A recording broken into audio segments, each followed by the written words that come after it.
Selamat datang di mimpi bermakna. Sebelum kita menyelam, coba tarik napas sebentar, rasakan udara di sekitarmu. Dari mana dan jam berapa kamu sedang mendengarkan kisah ini? Jangan lupa tekan tombol suka dan langganan, karena hari ini, kita akan merasakan napas gurun, sebuah kanvas seluas langit di tanah Peru. Kamu merasakan hembusan udara panas pertama, bukan yang membakar, tapi yang halus, membawa debu super halus yang langsung terasa di lapisan kulitmu. Kakimu menjejak tanah coklat kemerahan yang keras, kering, seolah sudah mati ribuan tahun, namun terasa hidup karena keheningan yang menyesakkan. Ini Peru Selatan, di dataran tinggi Nazca. Saat kamu mendongak, langitnya brutal, biru tajam tanpa ampun, sebuah kubah yang jauh dan tak terjangkau. Tapi begitu kamu memalingkan pandangan, melihat hamparan luas di bawah, matamu langsung menangkap keanehan. Itu bukan hanya guratan tanah biasa. Mereka adalah garis-garis sempurna yang membentang, lurus tak terputus, seolah diukur oleh penggaris raksasa yang ditarik melintasi kerak bumi.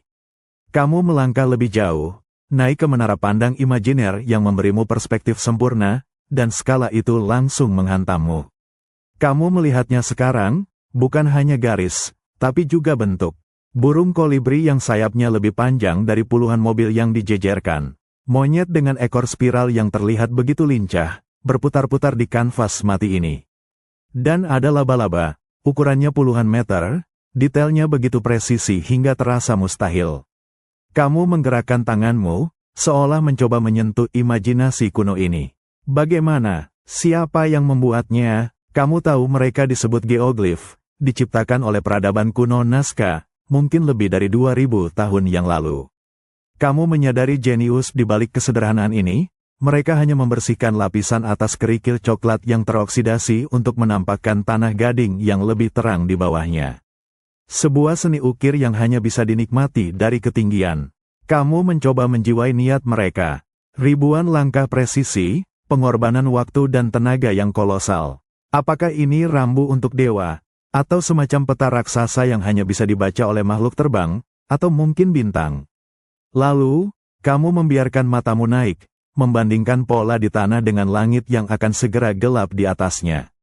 Kamu sadar, banyak dari pola-pola besar ini, dari laba-laba hingga beberapa jenis burung, tampaknya meniru atau menunjuk pada rasi bintang dan pergerakan benda langit tertentu. Mereka sedang memetakan surga. Kamu berdiri di persimpangan waktu, merasakan kedalaman keheningan gurun yang hanya dipecahkan oleh hembusan angin. Di bawah kakimu ada cetak biru langit, direkam di batu dan debu. Refleksi yang muncul adalah ini, bagi manusia kuno. Sepertinya tidak ada batas yang nyata antara apa yang ada di tanah dan apa yang ada di angkasa. Semuanya adalah satu kanvas tunggal, dan kita adalah bagian kecil dari kesadaran besar yang sama. Kamu merasakan lidahmu terasa berat, kering. Itu bukan sekadar rasa haus, tapi kehausan gurun, sensasi ketika kelembapan terakhir tubuhmu seolah-olah ditarik keluar oleh matahari yang menggantung tinggi. Kamu menyentuh bibirmu, pecah dan sedikit asin. Di lembah Nazca, air adalah kemewahan, dan rasa haus ini adalah pengingat konstan akan kerasnya lingkungan. Kamu menunduk, melihat ke tanah. Di sini, di gurun Peru, kamu berhadapan langsung dengan dilema abadi peradaban kuno Nazca, bagaimana bertahan hidup di tempat yang menolak kehidupan. Kamu berjalan pelan, mengikuti bayanganmu yang memendek dan memanjang seiring pergerakan matahari. Tiba-tiba, kamu melihat garis-garis itu lagi. Kali ini, bukan bentuk hewan, melainkan garis-garis geometris yang begitu panjang, sebagian mencapai kilometer, seolah-olah tidak memiliki tujuan akhir. Kamu berhenti di tepi salah satu trapesium raksasa, sebuah bentuk yang menutupi area sebesar lapangan sepak bola. Ketika kamu berdiri di tengahnya, kamu merasakan getaran aneh. Garis-garis ini seolah bukan sekadar seni, melainkan fungsi. Kamu membayangkan para pembuatnya. Mereka hidup dengan keterbatasan sumber daya yang ekstrim, namun mampu menciptakan karya dengan ketepatan yang menantang imajinasi modern. Mereka tidak punya drone, tidak punya pesawat, hanya tongkat, tali, dan pemahaman mendalam tentang trigonometri dan bintang. Saat kamu berjalan di sepanjang tepi garis trapesium itu, kamu menyadari sesuatu yang lebih praktis. Permukaan tanah di dalam trapesium itu sedikit berbeda. Garis-garis lebar itu mungkin berfungsi sebagai kolektor.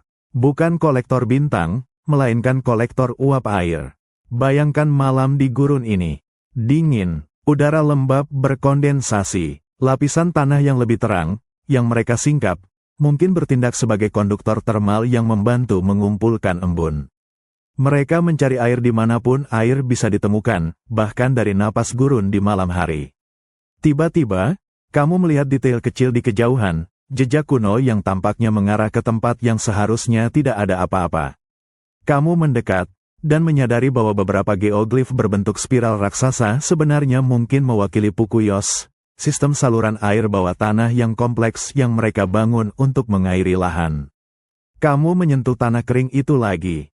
Seni ini bukan hanya untuk memuja dewa langit, tapi juga untuk memohon air, dan mungkin, untuk memetakan sumber air yang tersembunyi. Keindahan dan fungsi, surga dan kelangsungan hidup, terjalin menjadi satu. Kamu merasakan dorongan untuk menghargai setiap tetes air yang pernah kamu anggap remeh. Gurun ini mengajarkanmu bahwa presisi matematika dan pengamatan kosmik dapat muncul dari kebutuhan paling mendasar, haus akan kehidupan.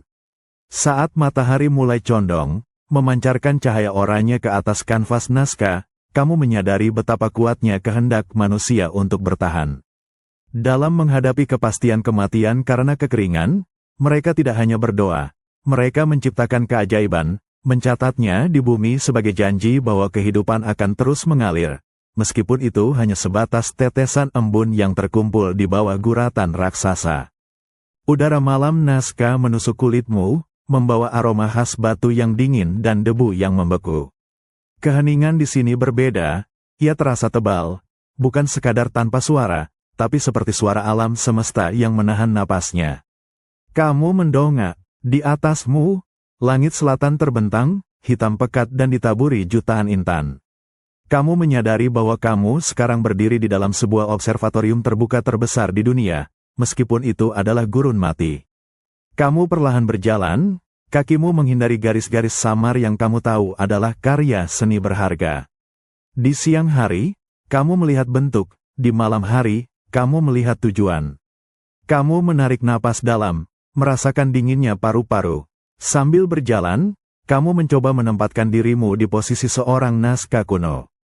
Di tengah gurun yang tanpa tengara, satu-satunya penunjuk waktu, navigasi, dan harapan adalah langit. Kamu membayangkan mereka tidur di sini, di bawah hamparan bintang yang sama persis seperti yang kamu lihat sekarang.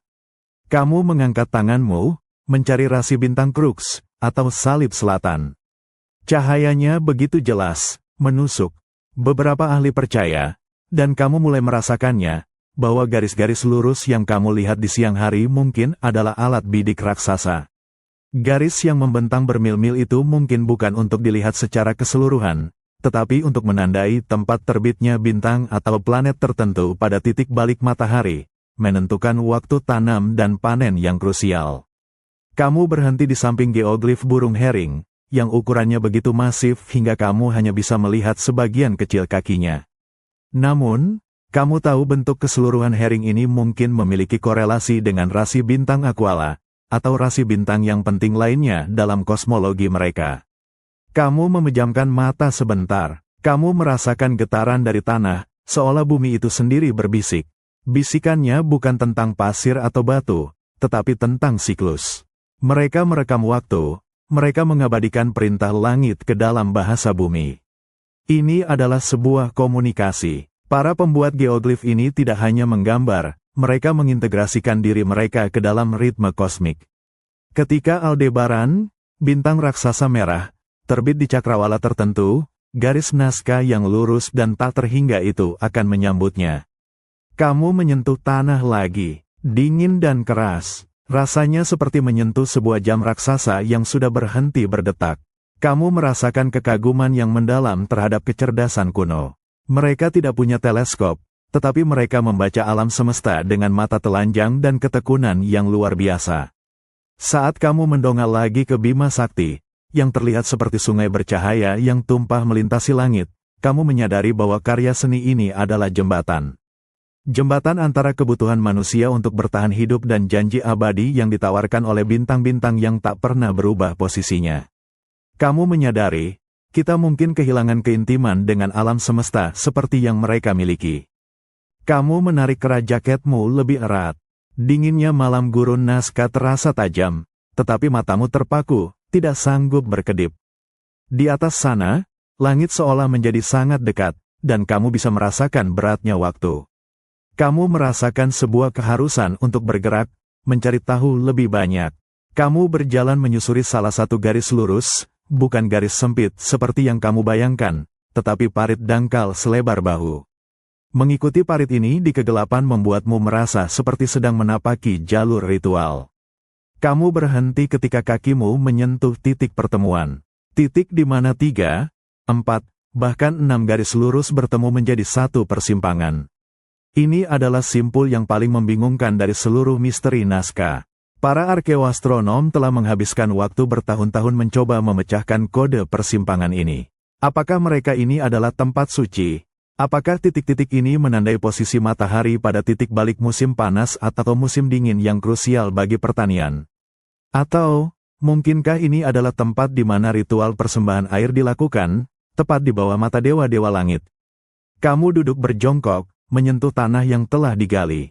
Kerikil yang disisihkan di sisi garis masih terasa kasar. Kamu membayangkan sekelompok orang, mungkin tanpa alas kaki, bekerja di bawah terik matahari, menggerakkan setiap batu dengan tujuan yang pasti, tanpa kesalahan. Tingkat presisi geometrisnya sangat tinggi, seolah mereka menggunakan semacam GPS spiritual. Saat kamu kembali mendongak ke langit yang diselimuti bintang, sebuah pemikiran melintas.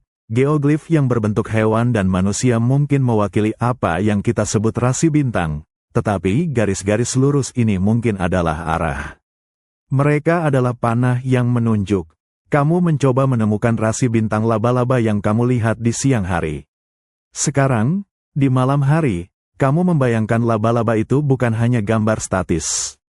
Rasi bintang yang sesuai mungkin bergerak melintasi langit, dan gambar di tanah adalah cermin, merekam perjalanannya. Ketenangan malam ini begitu absolut sehingga kamu bisa mendengar detak jantungmu sendiri. Kamu merasakan koneksi, bukan dengan orang-orang yang membuat garis ini, tetapi dengan rasa ingin tahu yang mendorong mereka. Keinginan untuk memahami dunia di sekitar mereka, untuk menemukan makna dan ketertiban dalam kekacauan kosmik dan kekeringan gurun. Kamu menyadari bahwa kanvas Nazca bukanlah hanya tentang garis di tanah. Ini adalah cetak biru untuk masa depan. Ketika kamu melihat kemustahilan karya ini, kamu melihat sebuah peradaban yang berjuang, tidak hanya untuk bertahan hidup, tetapi juga untuk melampaui dunia fana mereka, untuk berkomunikasi melintasi waktu. Ini adalah warisan mereka bagi kita, pengingat bahwa di bawah langit yang tak terhingga, semua upaya manusia, betapapun kerasnya, memiliki tempat yang bermakna.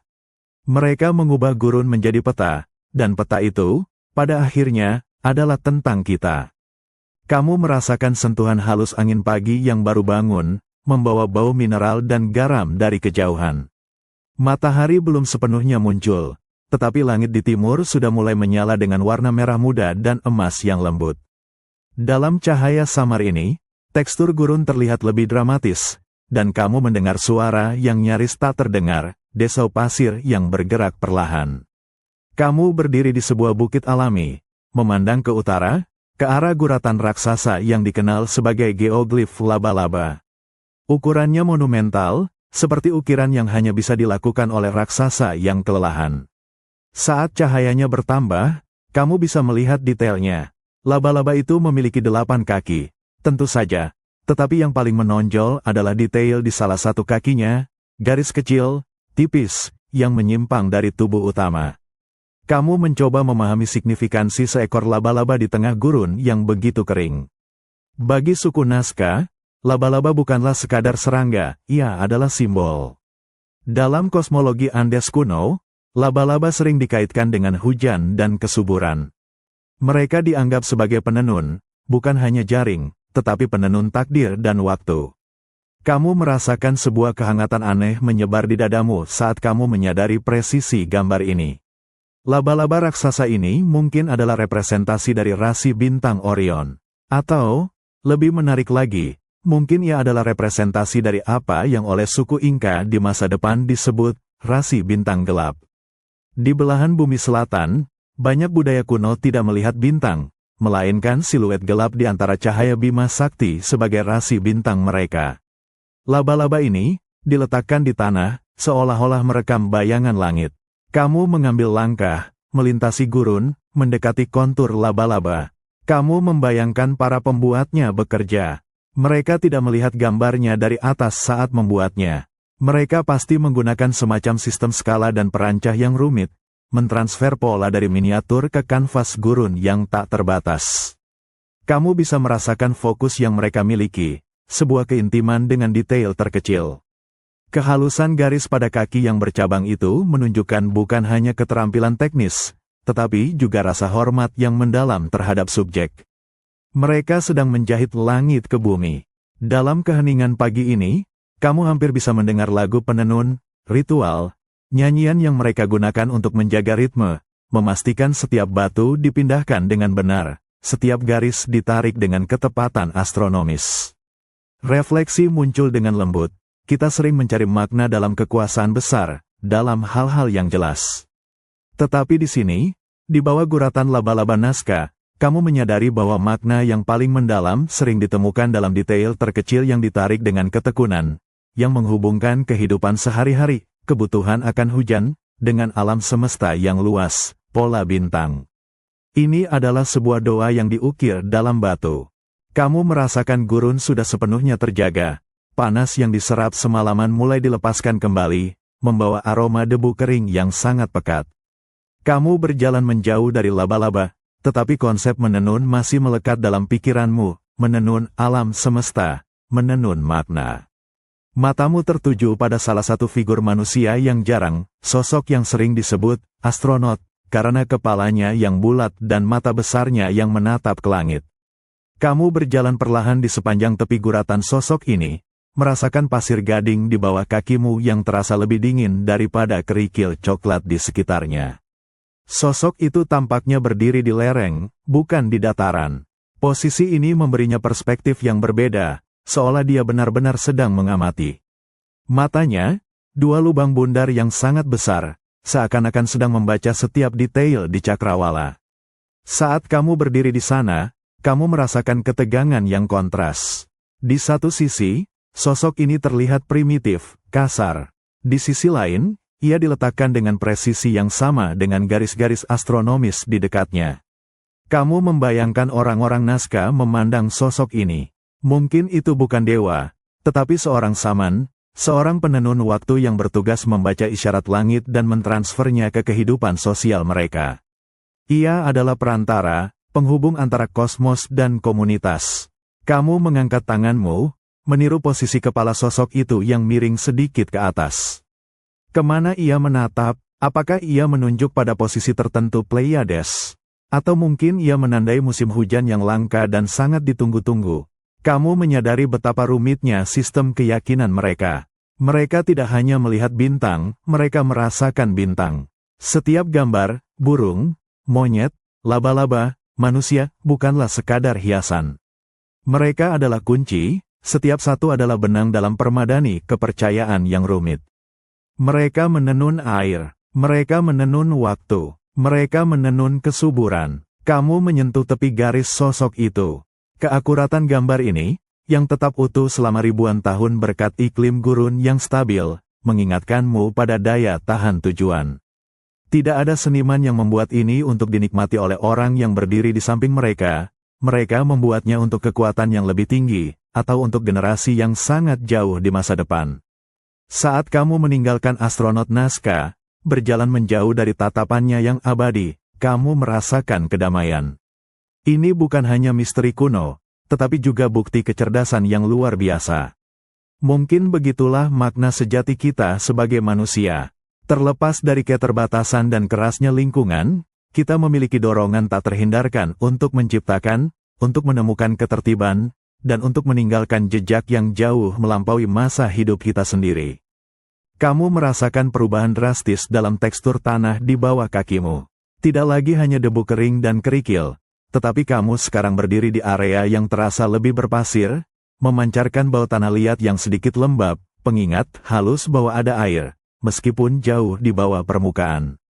Kamu berada di dekat situs pemukiman kuno Nazca, jauh dari garis-garis utama, di mana kehidupan sehari-hari pernah berdenyut. Kamu menyentuh pecahan tembikar yang tersebar samar di permukaan. Pecahan-pecahan yang dihiasi dengan pola dan warna khas, merah, hitam, dan putih gading. Kamu memungut salah satu fragmen. Meskipun kecil, ia membawa berat sejarah. Garis-garis yang melilit tembikar ini bukan garis acak. Mereka adalah representasi simbolis dari geoglif raksasa yang kamu lihat di gurun, burung hantu, dewa berkepala, dan pola geometris spiral. Kamu menyadari bahwa ada keterkaitan langsung antara kanvas gurun yang luas dengan karya seni yang bisa digenggam ini. Garis-garis Nazca bukanlah proyek terisolasi, mereka adalah bagian integral dari identitas dan ritual mereka. Kamu memejamkan mata dan membayangkan proses pembakaran tembikar ini. Panas yang menyengat, api yang mengamuk, dan tangan-tangan yang cekatan membentuk tanah liat menjadi cangkir, vas, atau mangkuk persembahan. Api adalah kekuatan transformatif yang mengubah bumi menjadi benda abadi. Sama seperti bagaimana mereka membersihkan kerikil untuk mengungkapkan tanah gading yang lebih terang, mereka juga membersihkan tanah liat untuk mengungkapkan bentuk dan warna. Ini adalah dualitas. Gurun mencatat surga dalam skala makro, sementara tembikar mencatat surga dalam skala mikro. Kamu memutar fragmen tembikar di jarimu, merasakan kehalusan glasur yang telah bertahan melawan waktu. Kamu melihat bagaimana garis-garis pada tembikar itu berputar, meniru gerakan bintang atau aliran air. Ini bukan sekadar kerajinan, tetapi peta portabel. Ketika seorang Nazca membawa cangkir ini, mereka membawa simbol-simbol kosmologi mereka, pengingat akan laba-laba, burung kondor, dan garis-garis yang menghubungkan mereka dengan dewa-dewa hujan dan kesuburan. Kamu menyadari betapa dalam akar spiritual mereka. Setiap tindakan, dari membuat garis di gurun hingga menghias mangkuk, adalah persembahan, sebuah upaya untuk menenangkan kekuatan alam yang kejam. Kamu meletakkan kembali fragmen tembikar itu dengan hati-hati. Refleksi yang tersisa adalah tentang kerentanan dan keindahan. Kehidupan itu singkat, seperti tembikar yang mudah pecah, tetapi melalui seni dan ketepatan, mereka berhasil menyalurkan semangat mereka ke dalam medium yang bertahan. Mereka membiarkan tanah liat dan api menjadi juru bicara keabadian mereka. Kamu melanjutkan perjalananmu menjauhi pecahan tembikar, tetapi indera sentuhanmu masih mengingat kehangatan tanah liat yang terbakar. Sekarang, kamu berdiri di tengah dataran kecil, di mana gurun terasa lebih sepi, seolah-olah tempat ini adalah panggung untuk semacam pertunjukan sunyi. Kamu merasakan sebuah kejanggalan. Di area ini, tidak ada geoglif figuratif, tidak ada monyet atau burung. Hanya garis-garis lurus, trapesium, dan segitiga yang tampaknya tidak berujung. Mereka sangat masif, jauh lebih besar dari yang kamu lihat sebelumnya. Kamu berjalan menuju tepi sebuah trapesium raksasa, yang lebarnya puluhan meter. Kamu menyadari bahwa batas-batas trapesium ini dibentuk oleh tumpukan kerikil coklat yang disisihkan dengan rapi, seolah-olah di bawahnya terbentang karpet yang lebih cerah. Saat kamu berdiri di sana, kamu memejamkan mata dan mencoba mendengarkan suara yang tidak ada, suara keramaian ritual kuno. Beberapa teori menyebutkan bahwa trapesium raksasa ini adalah ruang upacara. Mereka bukan untuk dilihat dari atas, melainkan untuk berjalan di dalamnya. Kamu melangkah masuk ke dalam area trapesium, dan kakimu merasakan tanah yang lebih lembut dan lebih hangat.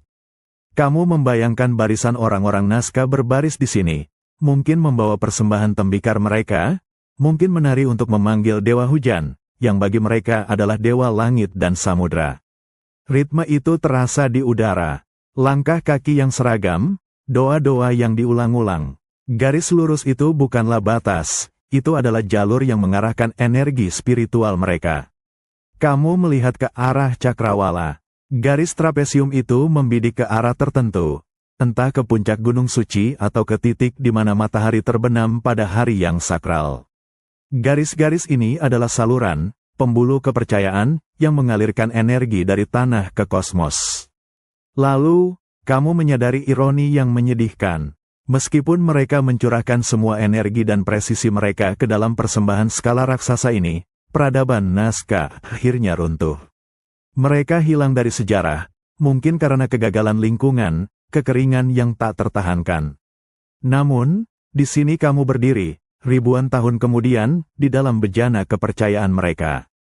Usaha mereka untuk berkomunikasi dengan surga gagal menyelamatkan mereka, tetapi itu berhasil mengabadikan cerita mereka.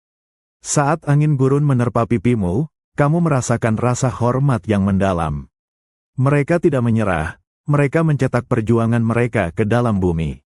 Refleksi yang muncul adalah bahwa bahkan jika tujuan hidup kita yang paling mulia tidak terpenuhi, upaya dan gairah yang kita masukkan ke dalamnya akan meninggalkan jejak yang tak terhapuskan. Gurun ini mengajarkan bahwa bejana iman, meskipun kosong, dapat bertahan selamanya. Kamu merasakan kelelahan yang menyenangkan dari perjalanan spiritual ini. Rasanya seperti baru saja menyelesaikan maraton pikiran. Saat kamu menghela napas, kamu merasakan bau logam tipis di udara, campuran debu besi dan panas yang terperangkap oleh bebatuan. Matahari sekarang berada di puncak tertinggi, sinarnya jatuh lurus ke bawah, menghilangkan sebagian besar bayangan. Inilah momen paling kejam dan paling jujur di Gurun Nazca. Kamu berjalan menuju figur paling ikonik dan sering dibicarakan, kolibri. Saat kamu berdiri di atas menara pandang, melihat kolibri raksasa itu membentangkan sayapnya yang panjang di padang gurun, kamu tidak lagi melihatnya sebagai gambar statis. Kamu melihatnya sebagai arsitektur bayangan. Sayap kolibri memiliki panjang hampir 100 meter, garisnya begitu rapi seolah ditarik dalam satu tarikan napas. Garis lehernya dan paruhnya yang memanjang menuju ke satu titik tertentu di cakrawala. Kamu tahu bahwa kolibri adalah simbol kecepatan dan energi, makhluk yang terhubung dengan bunga dan kehidupan. Tetapi di sini, ia adalah penanda waktu. Kamu membayangkan peradaban Nazca menggunakan teknik sederhana, tiang, tali, dan pemahaman tentang geometri yang mereka dapatkan dari langit. Mereka pasti telah merencanakan ini berbulan-bulan, bahkan bertahun-tahun sebelumnya. Lalu, kamu memperhatikan bagaimana garis-garis itu dibentuk. Di sekitar kolibri, terdapat pola heksagonal yang samar, bukan bagian dari gambar utama, tetapi seolah-olah sisa-sisa pekerjaan awal atau peta skala yang mereka gunakan. Kamu melihat jejak-jejak kecil yang mereka tinggalkan. Titik-titik penanda yang mereka gunakan untuk menjaga garis tetap lurus, sekarang hampir terhapus oleh angin, tetapi masih ada. Ini bukan sihir atau karya alien. Ini adalah karya manusia yang sangat teliti. Kamu merasakan rasa hormat yang mendalam kepada Maria Reiche, wanita yang mendedikasikan hidupnya untuk mengukur dan melindungi garis-garis ini. Dia memahami bahwa presisi adalah kuncinya. Jika sebuah gambar menyimpang hanya beberapa derajat, ia tidak akan menunjuk ke titik astronomis yang dimaksud. Kamu menyadari bahwa kolibri adalah kalkulator abadi. Pada titik balik matahari tertentu, atau pada pergerakan bintang tertentu, sinar matahari yang melintasi sayapnya atau bayangan yang jatuh darinya akan menjadi sinyal bagi komunitas. Ia adalah jam astronomi yang dicetak di bumi. Saat kamu menatap kolibri, ia bukan hanya sebuah gambar, ia adalah sebuah perintah. Perintah yang diberikan oleh bayangan dan cahaya untuk menentukan kapan harus menanam, kapan harus memanen, dan kapan harus berdoa. Refleksi terakhir muncul dengan tenang. Karya seni yang paling kuat bukanlah yang paling rumit, tetapi yang paling tepat. Kecerdasan sejati seringkali berada di balik kesederhanaan metode, bukan kerumitan alat. Dan di Nazca, mereka membangun keabadian dari bayangan dan debu. Kamu menarik napas panjang, dan udara gurun yang panas terasa sedikit pedas di hidungmu. Kamu menjauh dari kolibri, bergerak ke area di mana garis-garis itu tampak lebih acak, seolah-olah guratan-guratan ini adalah catatan percobaan yang ditinggalkan oleh para arsitek kuno. Di sini, kamu berlutut, mengamati tanah dari dekat. Kamu menyadari betapa tipisnya lapisan yang harus mereka singkap untuk menciptakan perbedaan visual yang permanen. Hanya beberapa sentimeter. Lapisan kerikil yang teroksidasi oleh besi di bawah matahari selama ribuan tahun telah menciptakan perisai berwarna coklat gelap. Kamu menyentuh kerikil coklat itu. Keras, padat, lalu kamu menggeser jarimu ke tanah gading yang tersingkap. Lebih halus, lebih rentan. Kamu bisa merasakan kerja keras yang terlibat. Ini bukan sekadar menggaruk tanah. Mereka harus hati-hati menyisihkan kerikil ke samping, menumpuknya membentuk tepi garis yang sempurna, tanpa merusak tanah gading di tengah. Ini adalah pertunjukan pengendalian diri dan rasa hormat terhadap material. Saat kamu melihat garis lurus yang membentang di kejauhan, kamu bisa melihat gelombang panas yang membuat cakrawala bergetar. Kamu membayangkan para pekerja naskah, dengan kulit terbakar dan haus yang tak terhindarkan, berbaris. Mereka bergerak seperti mesin yang lambat, menimbang setiap batu. Mengapa semua pekerjaan ini? Mengapa mereka tidak hanya menumpuk batu untuk membuat gundukan yang lebih mudah dilihat? Kamu menyadari bahwa keindahan naskah terletak pada kebalikannya. Mereka tidak membangun. Mereka menghapus, mereka tidak menambah, mereka mengurangi, mereka menghilangkan lapisan yang tidak penting untuk mengungkapkan kebenaran yang tersembunyi. Geoglif ini adalah tentang penghilangan, dan penghilangan ini adalah tindakan sakral. Kamu melihat jejak-jejak kecil kaki di sepanjang tepi garis, jejak yang ditinggalkan oleh orang modern yang secara tidak sengaja melanggar, jejak yang cepat terhapus oleh angin. Tetapi garis naskah, karena cara pembuatannya, tetap ada. Inilah warisan naskah, kemampuan untuk menciptakan sesuatu yang sangat besar, begitu presisi, hanya dengan mengeluarkan apa yang tidak perlu. Saat kamu berdiri, pandanganmu menyapu seluruh gurun. Guratan-guratan di bumi ini adalah luka, tetapi luka yang disengaja dan suci. Luka yang membuka hubungan antara manusia dan kosmos. Refleksi yang muncul adalah bahwa warisan abadi yang kita tinggalkan di dunia seringkali bukan apa yang kita tambahkan, melainkan batas dan garis yang kita buat di sekitar tindakan kita, disiplin, ketepatan, dan niat yang jelas. Naskah menunjukkan bahwa bahkan goresan di tanah pun bisa menjadi abadi jika diukir dengan tujuan. Angin sore mulai bertiup, membawa sedikit kelembapan dari Pasifik yang letaknya tidak terlalu jauh. Tetapi kamu tahu udara itu akan menguap sebelum mencapai tanah naskah. Kamu merasakan kontras.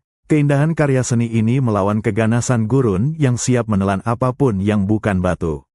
Kamu bergerak ke area geoglif yang lebih padat, di mana bentuk-bentuk hewan yang berbeda tampaknya berinteraksi dalam satu ruang luas, seperti kebun binatang raksasa yang hanya dapat dilihat dari atas.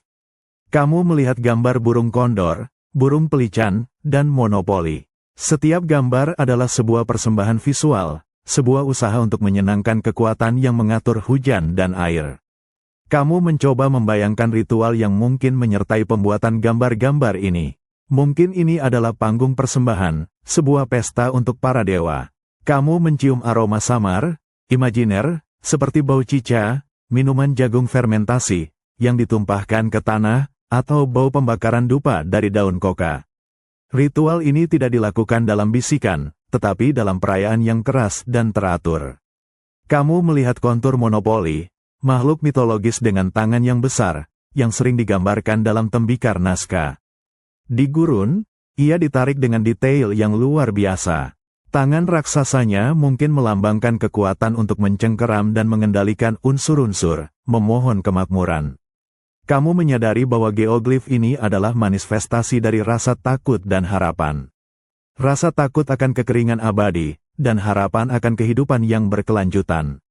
Ketika kamu berdiri di antara gambar-gambar raksasa ini, kamu merasa kecil, tetapi pada saat yang sama, kamu merasakan bagian dari tujuan yang sangat besar. Mereka menciptakan sesuatu yang begitu besar sehingga hanya dewa yang bisa melihatnya secara keseluruhan. Itu adalah undangan. Saat matahari mulai terbenam, bayangan yang sangat panjang jatuh dari guratan kerikil di tepi gambar. Bayangan itu membuat setiap kontur terlihat lebih tajam, seolah-olah gambar itu baru saja diukir hari ini. Bayangan monopoli membentang jauh melintasi dataran, seolah-olah lengannya yang raksasa sedang menggapai bintang pertama yang muncul di cakrawala. Ini adalah momen ajaib ketika bumi dan langit bernegosiasi. Refleksi muncul dengan kejelasan. Warisan terpenting yang ditinggalkan oleh peradaban naskah bukanlah misteri mereka, tetapi pengabdian mereka.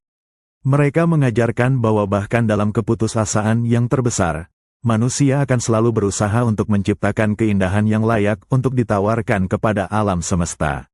Mereka menjamu dewa-dewa dengan kanvas bumi. Matahari sudah hampir sepenuhnya menghilang di balik cakrawala, dan suhu turun dengan cepat, membuat udara terasa segar. Keheningan gurun Nazca kembali, tetapi kali ini, ia dipenuhi oleh gema dari pengalamanmu. Kamu berjalan menuju sebuah titik tinggi terakhir. Sebuah bukit kecil di mana kamu bisa melihat hamparan gurun yang luas, kini sebagian diselimuti kegelapan. Tetapi garis-garis putih gading masih bersinar samar melawan latar belakang coklat tua. Kamu melihat ke bawah pada pola monopoli dan burung kondor. Sekarang, dalam cahaya senja, mereka terlihat seperti hantu yang melayang di atas bumi, siap untuk terbang ke langit yang mulai dipenuhi bintang. Kamu merasakan dorongan untuk meninggalkan sesuatu di sini, sebuah persembahan kecil, seperti yang dilakukan oleh para Nazca. Tapi kamu tidak punya tembikar, tidak ada cica asteris. Yang kamu miliki hanyalah kehadiranmu dan kesadaranmu akan keajaiban. Kamu menyentuh pasir terakhir kalinya, dingin dan halus. Kamu menyadari bahwa sebagian besar geoglif ini tidak diinjak-injak oleh orang Nazca. Mereka adalah gambar yang ditarik untuk dipersembahkan, untuk dihormati, dan dijaga kemurniannya. Kamu membayangkan upacara terakhir di akhir musim kering yang menyedihkan. Para Nazca mungkin berkumpul di dekat garis-garis itu, memandang ke langit yang sama, memohon hujan. Mungkin mereka memecahkan tembikar mereka di tepi garis lurus, sebagai pengorbanan terakhir. Kamu menyadari bahwa motif monopoli, si dewa dengan kepala yang besar, sering muncul dalam ritual yang melibatkan pengorbanan kepala. Ini adalah upaya putus asa untuk mengendalikan nasib, untuk memberi makan dewa-dewa yang menuntut. Kamu merasakan ketegangan yang mendalam antara kebutuhan artistik dan kebutuhan praktis. Keindahan yang mereka ciptakan lahir dari urgensi kelangsungan hidup. Saat bintang-bintang mulai menyala, kamu melihat kolibri, laba-laba, dan monyet seolah-olah mereka adalah konstelasi gelap di langit. Mereka telah berhasil, mereka telah menyalin langit ke bumi. Kamu merasakan keheningan gurun Nazca menerima dan menahan semua misteri ini, rasa sakit, harapan, dan presisi astronomi. Dan ia akan terus menahan mereka. Kita semua mencari cara untuk mengatasi ketidakpastian hidup. Para Nazca melakukannya dengan mengukir langit di gurun. Mereka menunjukkan bahwa meskipun kita kecil dan rentan, kita memiliki kekuatan untuk merekam makna kita di atas kanvas waktu. Warisan mereka adalah pengingat bahwa tujuan dan ketepatan adalah tindakan perlawanan. Pagi kembali. Kamu merasakan perbedaan suhu yang brutal antara malam gurun dan terbitnya matahari. Udara dingin yang tajam kini tergantikan oleh kehangatan yang menjanjikan panas ekstrim. Kamu menarik napas dalam, merasakan udara kering yang membawa serbuk sari samar, mungkin dari tanaman gurun yang berjuang di lembah terdekat. Kamu kembali ke kolibri, tetapi kali ini, kamu melihatnya dengan pemahaman yang lebih dalam.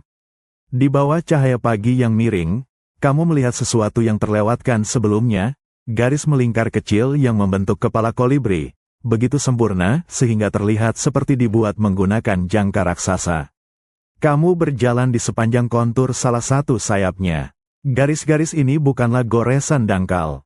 Mereka adalah alur yang sengaja dibuat, menjaga batasan antara kerikil coklat dan tanah gading. Kamu menyadari bahwa para Nazca harus sangat berhati-hati agar garis itu tidak melebar seiring waktu, menciptakan sistem drainase minimal di tepi tumpukan kerikil. Saat matahari meninggi, kamu melihat fenomena yang luar biasa. Sayap kolibri seolah-olah mulai bercahaya. Kontras antara warna yang baru terbit dan tanah yang lama terlihat paling tajam di pagi hari. Kamu membayangkan ini adalah saat ritual. Para saman Nazca mungkin menunggu momen ini, ketika burung raksasa di tanah mereka tampak paling hidup. Kolibri, sebagai pembawa pesan kehidupan dan kesuburan, seolah sedang lepas landas, naik menuju matahari yang ia representasikan. Kamu berdiri di ujung paruhnya, yang menunjuk lurus ke arah cakrawala. Secara astronomis, paruh ini kemungkinan besar menandai titik terbitnya bintang atau rasi bintang yang sangat penting, mungkin yang berhubungan dengan dimulainya musim hujan. Keindahan dari karya ini adalah ketepatan tanpa bantuan teknologi modern. Mereka mengandalkan mata, tali, dan pemahaman yang mendalam tentang siklus alam. Mereka tahu persis di mana mereka berada dalam hubungannya dengan alam semesta. Kamu menyentuh tanah lagi. Kamu merasakan energinya. Ini bukan energi dari arsitektur besar, tetapi energi dari fokus yang tak tergoyahkan. Setiap kerikil yang dipindahkan adalah sebuah doa. Kolibri naskah adalah perwujudan dari doa. Ia adalah simbol harapan yang diukir di tengah keputusasaan. Saat matahari semakin tinggi dan gurun mulai memanas dengan serius, kamu merasakan pemahaman yang mendalam. Kemampuan manusia untuk menciptakan keindahan, bahkan dari bahan paling keras dan di tempat yang paling menantang, adalah dorongan spiritual yang abadi. Mereka mengajarkan bahwa bahkan burung kecil pun bisa menjadi raksasa di hadapan dewa. Kamu berjalan mundur perlahan dari kolibri raksasa itu, membiarkan gurun mengambil alih ruang di sekitarmu. Panas mulai mendera, dan kamu harus melindungi matamu dari pantulan cahaya dari tanah gading yang baru saja kamu kagumi. Kamu merasakan sepotong sejarah kuno ini melekat padamu. Naskah bukan sekadar guratan, tetapi pesan multidimensi. Saat kamu bergerak ke tepi dataran, kamu melihat monopoli lagi di kejauhan, dan kali ini, kamu melihat pola spiral yang berulang. Pola ini muncul di mana-mana, pada ekor monyet, pada tembikar, dan sekarang di garis-garis geometris yang membingkai area tertentu. Kamu tahu bahwa spiral, bagi banyak budaya kuno, melambangkan air dan kehidupan. Pergerakan air di pusaran, atau alur sungai di pegunungan. Spiral ini adalah simbol yang paling berulang dan vital di naskah, mengikat semua geoglif yang berbeda menjadi satu narasi. Kamu merasakan dorongan untuk memahami peradaban ini secara keseluruhan. Mereka adalah masyarakat yang sangat teratur, dipimpin oleh kebutuhan spiritual dan ketepatan astronomis yang ekstrim. Semua yang mereka lakukan adalah upaya untuk mencapai keseimbangan antara tanah yang kering dan langit yang menyimpan janji hujan. Kamu menyadari bahwa geoglif ini adalah upaya tertinggi mereka untuk menciptakan sebuah jaring, seperti jaring laba-laba, yang akan menangkap hujan dan air dari udara dan dari dalam bumi. Ini adalah pesan dalam penerbangan, sebuah komunikasi langsung dari bumi yang kehausan ke dewa-dewa yang seharusnya membawa kehidupan. Mereka berteriak ke langit, tetapi dalam bentuk yang diukir dengan ketepatan matematis. Saat kamu meninggalkan dataran tinggi naskah, kamu menoleh ke belakang sekali lagi. Garis-garis raksasa itu terlihat seperti parut yang ditinggalkan oleh peradaban yang berjuang mati-matian. Kamu merasakan rasa hormat yang mendalam. Mereka tidak membiarkan kekerasan alam mendefinisikan keputusasaan mereka. Sebaliknya, mereka mendefinisikan harapan mereka melalui keindahan yang tidak dapat dilihat kecuali jika seseorang terbang tinggi, seperti kolibri itu sendiri. Refleksi terakhir adalah tentang skala upaya manusia. Naskah menunjukkan kepada kita bahwa karya terbesar kita tidak selalu untuk diri kita sendiri. Mereka adalah cetak biru untuk masa depan, di mana ketepatan dan harapan dapat bertahan jauh lebih lama daripada tubuh yang menciptakannya. Kita semua meninggalkan pesan, dan geoglif naskah adalah pesan yang paling jelas, carilah kehidupan, bahkan di tempat yang paling menolaknya. Kamu merasakan keheningan yang berbeda di gurun ini, ia bukan lagi keheningan yang mengancam, melainkan yang menenangkan. Seperti setelah badai emosi berlalu, yang tersisa hanyalah kedamaian dari pemahaman. Kamu duduk di atas gundukan kerikil yang terasa hangat di bawah sinar matahari yang sudah condong, membawa aroma tanah yang dipanggang. Kamu kembali ke laba-laba, kali ini bukan untuk menganalisis astronomi atau simbolisme hujan, tetapi untuk merasakan arsitektur kesunyian di sekitarnya. Laba-laba itu membentang jauh melintasi dataran, bentuknya nyaris tak terlihat dari permukaan tanah. Kamu harus mengandalkan ingatan visualmu dari ketinggian untuk merasakan skalanya. 8 kaki panjang, tubuh yang elegan. Saat kamu mengamati salah satu kaki laba-laba itu yang menunjuk ke timur laut, kamu menyadari bagaimana presisi itu dipertahankan. Garis-garisnya tidak pernah goyah. Bahkan setelah ribuan tahun erosi minimal, integritas geometrinya tetap utuh. Kamu membayangkan pekerjaan ini dilakukan dalam keheningan total. Hanya suara kerikil yang bergeser dan napas yang teratur dari para pekerja. Mereka harus bekerja dengan sangat sinkron, tanpa komunikasi lisan yang berlebihan, karena berbicara mungkin mengganggu konsentrasi yang dibutuhkan untuk presisi sedemikian rupa. Keheningan di naskah adalah bagian dari proses kreatif. Jaring laba-laba itu dianyam dalam keheningan yang hikmat, seperti ritual yang membutuhkan fokus internal. Kamu menyentuh tepi garis, dan bayangan yang jatuh dari tumpukan kerikil itu terasa seolah-olah garis itu hidup, mengambang sedikit di atas permukaan tanah. Lalu kamu menyadari mengapa laba-laba ini begitu istimewa. Salah satu kakinya yang kecil, yang kamu perhatikan sebelumnya, ternyata meniru vena cava, pembuluh darah besar pada tubuh laba-laba jenis tertentu. Ini menunjukkan tingkat pengetahuan zoologi yang mengejutkan, bukan sekadar representasi simbolis. Kaki laba-laba yang menunjuk ke timur laut ini, bagi Maria Reiche, menunjukkan posisi matahari terbit pada hari tertentu. Laba-laba ini diam-diam menenun waktu, menjembatani pengetahuan ilmiah yang canggih dengan seni yang paling kuno. Kamu merasakan koneksi, di tengah gurun yang sepi ini, kecerdasan kuno bersinar terang. Refleksi yang muncul adalah bahwa pengetahuan yang paling berharga seringkali tidak diteriakkan, melainkan dicetak dengan kesunyian dan presisi. Laba-laba Nazca adalah arsitek kesunyian, mengajarkan bahwa ada kekuatan besar dalam pengamatan yang sabar dan pengerjaan yang teliti. Kamu merasakan butiran pasir Nazca yang halus meluncur dari telapak tanganmu, kembali ke tempat asalnya. Ada rasa finalitas dalam gerakan itu. Perjalanan di kanvas gurun ini terasa seperti membalik halaman buku raksasa yang belum selesai. Kamu memutuskan untuk berjalan lurus menyusuri salah satu garis geometris yang membentang tanpa figur. Garis ini begitu lurus sehingga terasa seperti jalur yang dipersiapkan untuk lintasan cahaya. Saat kamu berjalan, kamu merasakan setiap langkahmu menggema di masa lalu. Kamu menyadari bahwa garis-garis ini mungkin tidak hanya astronomis atau ritualistik. Mereka juga adalah penanda komunikasi dan batas wilayah. Mereka adalah pengatur masyarakat, menciptakan ketertiban di tengah kekacauan alam.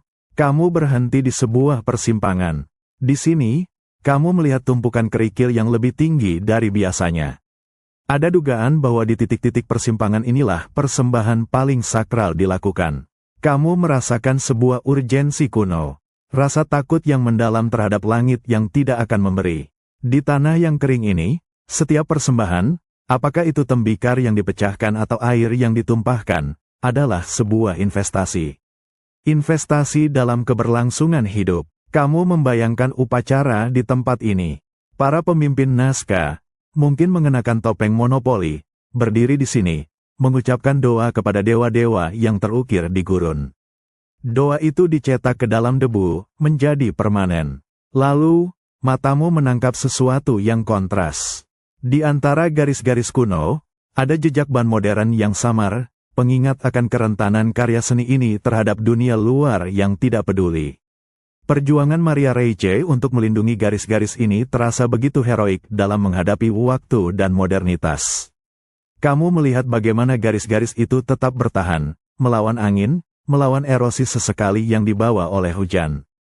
Kualitas kerikil yang kaya zat besi dan iklim gurun yang kering adalah konservator terbaik. Alam sendiri berkonspirasi untuk menjaga doa-doa ini tetap utuh. Kamu membiarkan nafasmu menjadi doa terakhir di tempat ini. Doa yang dicetak di debu. Refleksi muncul, membawa kesimpulan yang tenang. Nazca adalah pengingat bahwa warisan sejati manusia adalah kemampuan kita untuk menemukan makna di dalam bahan mentah alam semesta. Mereka mengubah gurun menjadi cermin langit, mengajarkan kita bahwa semua tindakan, bahkan yang paling sederhana, dapat menjadi abadi jika didorong oleh niat yang murni dan ketepatan yang tak tergoyahkan. Waktu di Nazca mulai melambat, seolah gurun itu sendiri menahan laju detik. Kamu merasakan hembusan angin terakhir di hari itu, dingin dan membawa bau rempah kering yang samar, mungkin hanya imajinasi, tetapi terasa nyata. Kamu memutuskan untuk mencari figur manusia yang disebut astronot, sekali lagi, yang terletak di lereng bukit yang memberinya pandangan ke atas. Ketika kamu mendekati sosok itu, kamu merasakan perubahan elevasi kecil yang membuatmu harus sedikit mendongak. Sosok itu, dengan dua mata bulat besar dan tangan terbuka yang seolah-olah mengambang, memberikan getaran yang berbeda dari gambar hewan presisi. Ia lebih ekspresif, lebih spiritual. Kamu berdiri di bawah tatapan abadi si astronot. Kamu membayangkan bahwa ini adalah representasi dari Saman, pemimpin spiritual peradaban Nazca. Orang yang bertugas untuk menghubungkan bumi yang menderita dengan langit yang berjanji. Saman ini tidak hanya mengamati bintang, ia menafsirkannya. Ia adalah penerjemah pergerakan planet, pengatur waktu tanam dan ritual. Kamu menutup matamu. Kamu mencoba merasakan apa yang Saman itu rasakan. Keheningan total. Di tengah kesunyian, bisikan halus datang dari dalam. Bisikan yang memberitahu di mana air tersembunyi, kapan hujan akan datang, dan apa yang harus dikorbankan agar dewa-dewa puas. Kamu menyentuh tanah di kaki sosok itu, merasakan teksturnya yang agak berbeda, mungkin karena persembahan yang dilakukan di sana berabad-abad yang lalu. Kamu menyadari bahwa sosok ini adalah pusat spiritual, bukan hanya garis di tanah. Kamu membuka mata dan melihat astronot itu lagi. Ia tidak terhubung dengan garis-garis lurus panjang, melainkan berdiri sendiri, terpisah, menatap. Keterpisahannya melambangkan peran Saman, seseorang yang berada di antara dua dunia, mampu melihat apa yang tidak dapat dilihat oleh orang lain. Sosok itu mengingatkanmu bahwa di tengah semua presisi matematis geoglif, garis, trapesium, ada juga elemen mistis yang tak terhindarkan. Mereka tidak hanya mengukur, mereka juga percaya. Saat kamu meninggalkan astronot, pandangan terakhirmu adalah pada kepalanya yang bulat. Ia adalah kepala yang penuh pengetahuan, ketakutan, dan harapan. Refleksi muncul dengan rasa hormat. Kebijaksanaan sejati seringkali berada di persimpangan pengetahuan teknis dan keyakinan spiritual. Saman Nazca mengajarkan bahwa untuk bertahan hidup, kita harus mengukir takdir kita, tetapi kita juga harus selalu mendengarkan bisikan langit. Kamu merasakan udara malam Nazca kembali berkuasa, dinginnya membungkusmu. Kegelapan gurun kini total, kecuali di atas, di mana Bima Sakti tumpah ruah melintasi langit. Ini adalah pemandangan yang sama persis yang disaksikan oleh para Nazca ketika mereka menorehkan garis-garis itu. Kamu duduk di tanah yang keras, membiarkan matamu menyesuaikan diri dengan cahaya bintang. Di sekitarmu, garis-garis geoglif kini tidak terlihat, mereka telah menjadi bagian dari bayangan besar, tersembunyi. Namun, kamu tahu mereka ada di sana. Kamu menyadari bahwa keindahan Nazca yang sesungguhnya bukanlah apa yang kamu lihat di siang hari, tetapi apa yang kamu rasakan ketika kamu tidak bisa melihatnya. Itu adalah keyakinan total pada presisi yang telah kamu ciptakan, bahkan ketika visualisasinya hilang. Kamu menutup mata dan membiarkan imajinasimu menguasai. Kamu membayangkan garis-garis lurus itu memanjang, bukan di sepanjang gurun, tetapi di sepanjang pola bintang. Bahwa setiap trapesium adalah wadah, dan wadah itu menampung cahaya rasi bintang yang penting. Bagi Saman kuno, geoglif adalah alat perjalanan.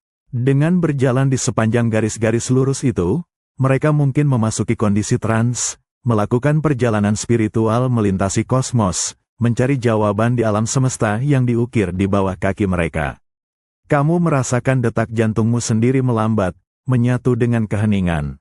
Kamu menyadari bahwa seluruh gurun Nazca adalah sebuah kompas raksasa, tetapi bukan hanya untuk arah fisik. Ia adalah kompas spiritual, mengarahkan jiwa mereka kembali ke sumber kehidupan, air, hujan, dan kesuburan. Kamu menyentuh tanah. Sekarang, ini terasa seperti kulit yang berkerut, menyimpan rahasia selama ribuan tahun. Rahasia tentang bagaimana manusia mengatasi keterbatasan visual dan fisik untuk mencapai pemahaman yang lebih tinggi. Saat kamu membuka mata, langit terlihat lebih jauh dan lebih misterius.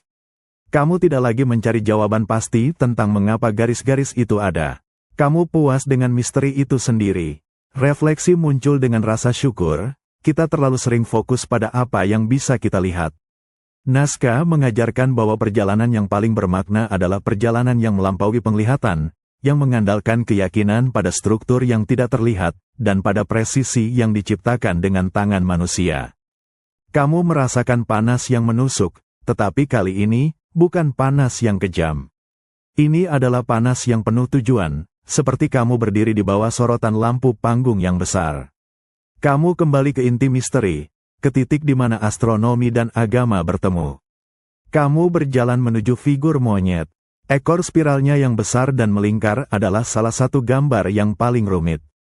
Saat kamu berada di dekatnya, kamu menyadari bahwa monyet adalah simbol kesuburan dan air di banyak budaya Andes.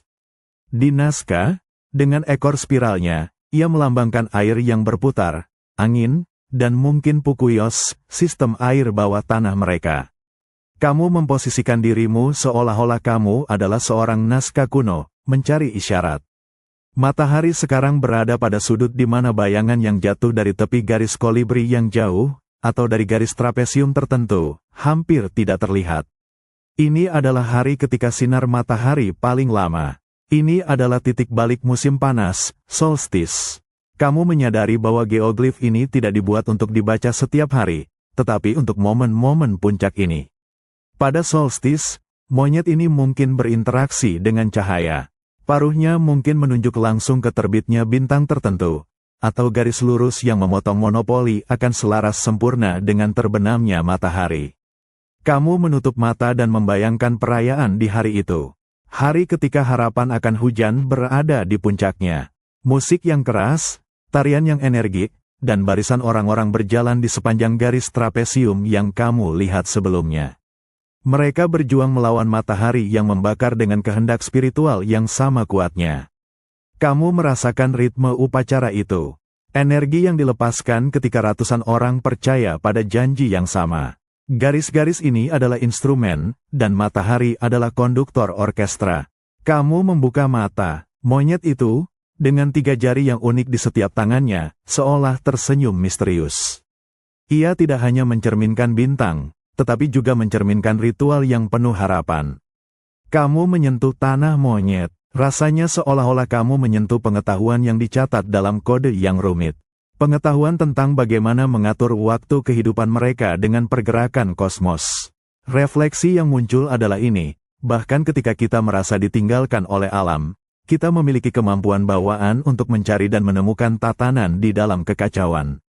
Di bawah solstice sun, naskah mengajarkan bahwa akurasi dan keyakinan, ketika digabungkan, dapat mengubah gurun menjadi peta harapan.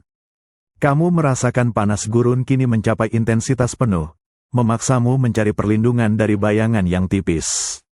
Namun, pikiranmu masih berlari kencang, menghubungkan garis-garis dan bentuk-bentuk di naskah. Kamu menjauh dari monyet, mencari garis lurus terpanjang yang kamu bisa lihat. Garis ini membentang hingga ke kaki bukit yang jauh, hampir menghilang dalam kabut panas. Kamu menyadari bahwa garis-garis ini adalah upaya tertinggi untuk mencapai harmoni kosmik. Bukan hanya tentang menandai matahari dan bintang. Garis-garis ini mungkin merupakan peta yang menggabungkan semua aspek alam semesta naskah, titik di mana air bawah tanah muncul, arah angin musim, posisi rasi bintang gelap, dan jalur ritual persembahan. Kamu berjalan di sepanjang jalur imajiner, merasakan keseriusan tujuan. Setiap garis adalah penjangkar, menambatkan komunitas ke ritme alam semesta. Mereka percaya, jika mereka bisa menciptakan harmoni yang sempurna di bumi, maka langit akan merespons dengan hujan yang mereka butuhkan. Kamu menyentuh tumpukan kerikil di tepi garis. Kamu merasakan ketahanan. Garis-garis ini telah bertahan melampaui peradaban yang menciptakannya, menjadi monumen bagi ambisi mereka yang tenang. Saat kamu berdiri di tengah dataran, dikelilingi oleh geometri yang tak terlukiskan, kamu merasakan gelombang ketenangan. Tidak ada suara, tidak ada gangguan. Hanya kamu, bumi, dan langit yang menunggu. Kamu menyadari bahwa geoglif naskah adalah manifestasi dari filsafat yang mendalam. Kita tidak terpisah dari alam semesta. Kita adalah bagian darinya. Dan tanggung jawab kita adalah mencerminkan tatanan agung kosmos dalam tindakan dan karya kita sendiri. Perjalanan ini memberimu pemahaman tentang hubungan kuno antara manusia dan langit, hubungan yang sebagian besar telah kita lupakan dalam kehidupan modern. Saat kamu bersiap untuk meninggalkan gurun ini, kamu merasakan sesuatu telah berubah dalam dirimu. Rasa hormat terhadap presisi, terhadap ketekunan, dan terhadap kekuatan keyakinan. Naskah adalah cermin abadi, yang mengajarkan bahwa pencarian harmoni adalah upaya manusia yang paling mulia. Sinar matahari siang kini memantul dengan ganas dari gurun, dan kamu merasakan hawa panas yang membakar melalui sol sepatumu. Kamu menarik napas, dan udara yang masuk terasa tebal, dipenuhi debu ultra halus yang khas. Kamu perlu fokus pada detail untuk melupakan rasa haus yang perlahan kembali. Kamu bergerak ke arah figur yang lebih tersembunyi, yang tidak sepopuler kolibri, tetapi memiliki signifikansi yang sama mendalamnya, Ular. Geoglif ular tidak lurus atau bersudut seperti trapesium. Ia berliku-liku melintasi dataran, lekukannya begitu mulus sehingga terlihat seperti cairan beku. Ia adalah salah satu dari sedikit figur yang sepenuhnya memanfaatkan bentuk organik, seperti gambar yang ditarik dengan satu garis tak terputus. Kamu berjalan mengikuti jalur ular itu, merasakan energi gerak yang ada dalam desainnya. Ular, dalam kosmologi Andes, sering dikaitkan dengan dunia bawah, dengan air, dan dengan siklus pembaharuan. Ia adalah simbol kuno bagi sungai dan air yang mengalir. Kamu menyadari betapa cerdasnya penempatan ular ini. Mungkin ia dirancang untuk meniru jalur sungai, atau lebih spesifik, jalur Pukuios yang tersembunyi. Seolah-olah para naskah berkata, air berjalan melalui bumi seperti ular. Saat kamu mengikuti kelokan ular, kamu merasakan ritme kuno. Langkahmu menjadi lebih santai, tidak terburu-buru, mengikuti lekukan. Ini terasa seperti tarian, bukan sekadar jalur. Kamu berhenti di kepala ular. Mulutnya sedikit terbuka, seolah-olah sedang menghirup atau memuntahkan sesuatu. Apakah ia menelan air dari langit, ataukah ia memuntahkan air ke gurun? Liku-liku ular juga mungkin meniru pergerakan Bima Sakti di langit malam, sungai kosmik yang dianggap penting oleh budaya Andes. Mereka melihat ular besar yang terbuat dari debu bintang. Kamu merasakan sebuah keajaiban yang tersembunyi. Di tengah kekeringan yang memaksa ketepatan geometris, mereka juga memberikan ruang untuk keindahan bentuk organik, merayakan misteri air dan kehidupan yang berliku. Refleksi muncul dengan kejelasan yang mengejutkan. Kita sering berpikir kebenaran harus lurus dan sederhana. Tetapi ular naskah mengajarkan bahwa jalur menuju kelangsungan hidup dan pemahaman spiritual seringkali berliku, penuh dengan liku-liku, dan membutuhkan fleksibilitas yang sama dengan ular itu sendiri. Kamu merasakan tekstur gurun berubah lagi di bawah telapak kakimu, kini sedikit lebih berpasir di sekitar lekukan ular. Panasnya tidak berkurang, tetapi kamu terfokus pada keahlian luar biasa yang diperlukan untuk menciptakan lekukan yang begitu sempurna dalam skala sebesar ini tanpa teknologi modern. Kamu menyadari bahwa untuk menciptakan kelengkungan yang halus ini, para naskah mungkin harus menggunakan serangkaian tiang penanda yang diletakkan sangat rapat, menciptakan ratusan titik kecil yang kemudian dihubungkan dengan tali panjang. Ini menuntut kesabaran yang luar biasa dan mata yang terlatih untuk bentuk. Kamu berjalan di sekitar tikungan ekor ular, yang seolah-olah mengarah ke lubang air tersembunyi. Kamu membayangkan orang-orang naskah mengikuti jalur ini dalam ritual, gerakan mereka meniru pergerakan ular itu sendiri, sebuah tarian yang lembut dan berulang. Berbeda dengan trapesium yang terasa formal dan geometris, ular ini terasa hidup dan mengalir. Ia adalah simbol alam yang tidak dapat dijinakkan sepenuhnya, tetapi dapat dihormati dan dimohonkan. Di tengah kekeringan, bentuk-bentuk organik ini adalah pengingat bahwa air, bahkan jika tidak terlihat, tetap bergerak. Itu adalah janji yang tercetak di bumi. Kamu berdiri di titik di mana ular itu bertemu dengan garis lurus yang memotongnya.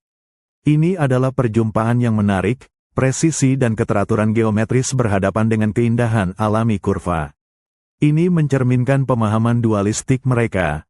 Untuk bertahan hidup, mereka membutuhkan baik aturan ketat dari astronomi maupun rahmat mengalir dari alam. Kamu menyentuh tanah lagi. Di sini, kamu merasakan energi yang berbeda dari garis-garis masif. Ini adalah energi yang lebih lembut, lebih misterius, seperti rahasia yang disimpan di dalam tanah. Saat kamu meninggalkan geoglif ular, kamu membawa serta rasa hormat terhadap keragaman ekspresi mereka. Mereka tidak hanya membuat peta, mereka membuat puisi. Puisi yang diukur dengan ketepatan dan dihiasi dengan harapan. Refleksi muncul dengan rasa lega. Kita sering mencari jalan pintas. Tetapi di naskah, kamu menyadari bahwa karya penciptaan yang paling berharga, baik itu seni atau kelangsungan hidup, seringkali membutuhkan kelengkungan yang lembut, pengerjaan yang sabar, dan kesediaan untuk mengikuti ritme yang panjang dan berliku. Kamu merasakan tenggorokanmu sedikit kering sekarang. Rasa hausmu sendiri menjadi pengingat fisik yang kuat tentang betapa vitalnya air bagi peradaban yang menciptakan guratan di gurun ini. Beban air adalah beban yang mereka pikul setiap hari. Kamu berjalan menuju figur burung pelican raksasa, salah satu geoglif terbesar. Burung ini penting karena ia sering dilihat terbang di sepanjang sungai dan pantai, menjadikannya simbol langsung yang terkait dengan air dan makanan laut yang berharga.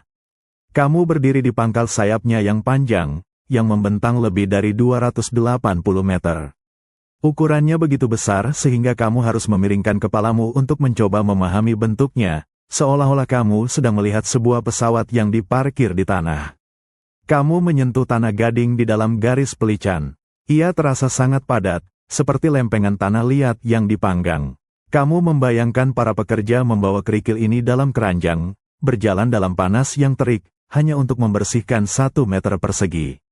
Mengapa burung sebesar ini? Kamu menyadari bahwa jika geoglif ini adalah persembahan kepada para dewa, ukurannya harus proporsional dengan urgensi permohonan mereka. Dalam masyarakat yang didominasi oleh kekeringan, permohonan untuk air haruslah kolosal. Pelican adalah jeritan diam ke langit.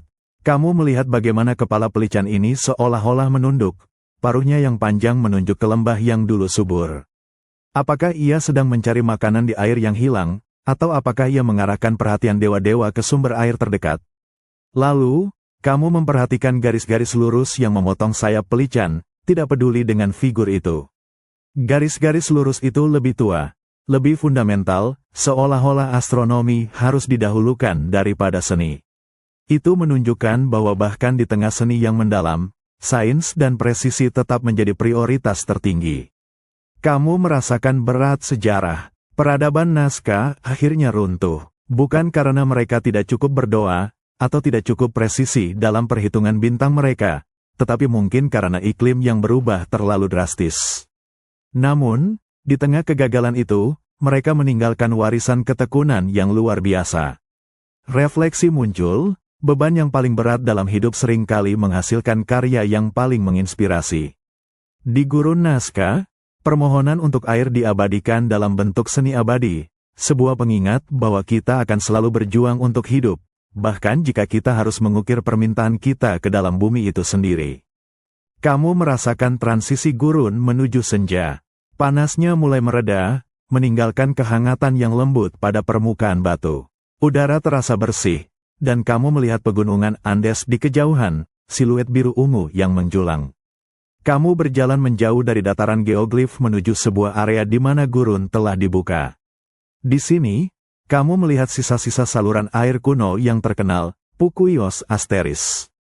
Ini adalah sistem sumur spiral yang dibangun oleh Nazca untuk mengakses air tanah yang stabil.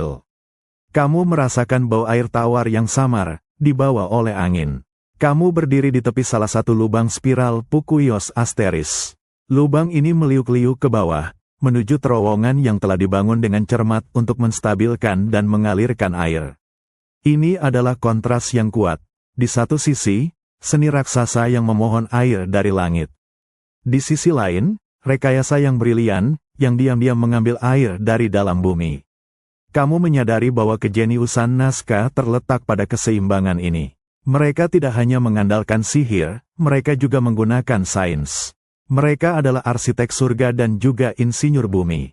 Kamu membayangkan orang-orang Nazca bekerja di bawah tanah yang gelap, membangun terowongan ini dengan ketepatan yang sama seperti mereka membuat garis di permukaan. Setiap batu harus diletakkan dengan sempurna agar terowongan tidak runtuh dan air dapat mengalir dengan efisien. Kamu menyentuh batu-batu di sekitar mulut Pukuios Asteris. Batu-batu itu terasa sejuk dan halus, kontras dengan panasnya gurun di atas. Ini adalah oasis kecerdasan, sebuah kemenangan melawan lingkungan yang keras. Kamu melihat ke langit yang mulai gelap, di mana bintang-bintang akan segera muncul. Mungkin monopoli, si dewa dengan kepala besar, melambangkan pengetahuan tentang Pukuios ini, pengetahuan yang memungkinkan mereka bertahan hidup di padang pasir. Kamu merasakan kekaguman yang dalam pada ketahanan manusia. Peradaban Nazca mungkin telah hancur, tetapi mereka berhasil menanggapi kebutuhan paling dasar mereka dengan solusi yang menakjubkan dan abadi. Refleksi muncul dengan rasa hormat, harapan tidak hanya datang dari doa yang diukir di langit, ia juga datang dari kerja keras yang dilakukan di dalam kegelapan. Nazca mengajarkan bahwa kita harus bermimpi besar, seperti geoglif, tetapi kita juga harus menggali dalam-dalam, seperti Pukuios, untuk menciptakan oasis kita sendiri.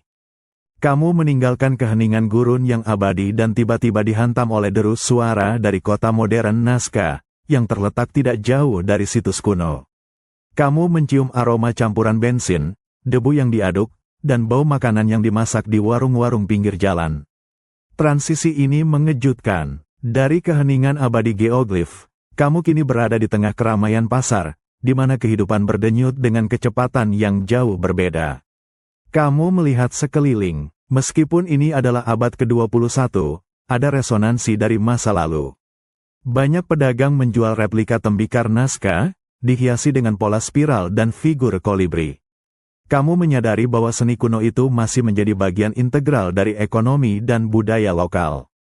Kamu mendekati seorang pedagang yang menjual tekstil. Warna-warna cerah, merah tua, biru indigo, kuning cerah, memantulkan warna-warna yang sama yang digunakan untuk melukis tembikar kuno. Kamu menyentuh benang wol, merasakan kekasaran dan kualitasnya yang padat. Kamu melihat seorang wanita tua menawar harga jagung yang dikeringkan. Tindakan menawar ini, barter, adalah ritual kuno yang pasti telah terjadi di sini selama ribuan tahun. Kamu mendengarkan bahasa Spanyol yang bercampur dengan aksen Quechua, bahasa yang dibawa oleh angin dari pegunungan.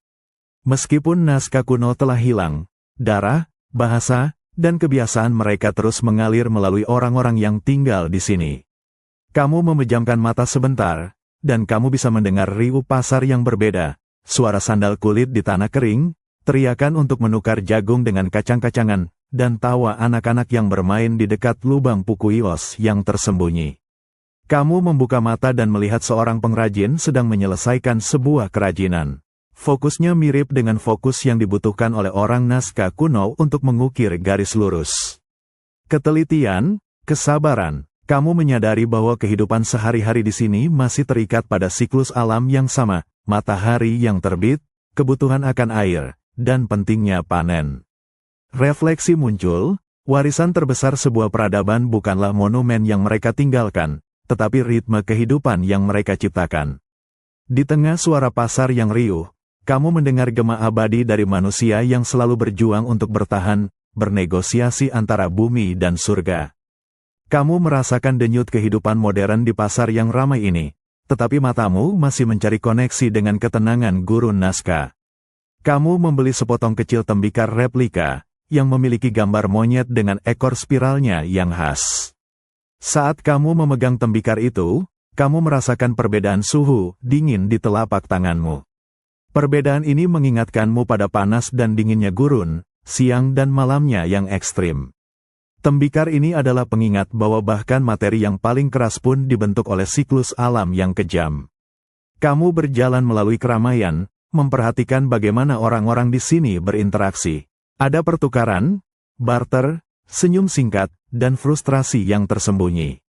Ini adalah inti dari peradaban apapun, manusia berinteraksi, mencoba bertahan hidup bersama. Kamu melihat seorang ibu muda menjual buah-buahan lokal. Buah-buahan itu subur, tumbuh berkat air yang dialirkan dari pukuios kuno, atau dari metode irigasi modern yang diwariskan dari nenek moyang mereka.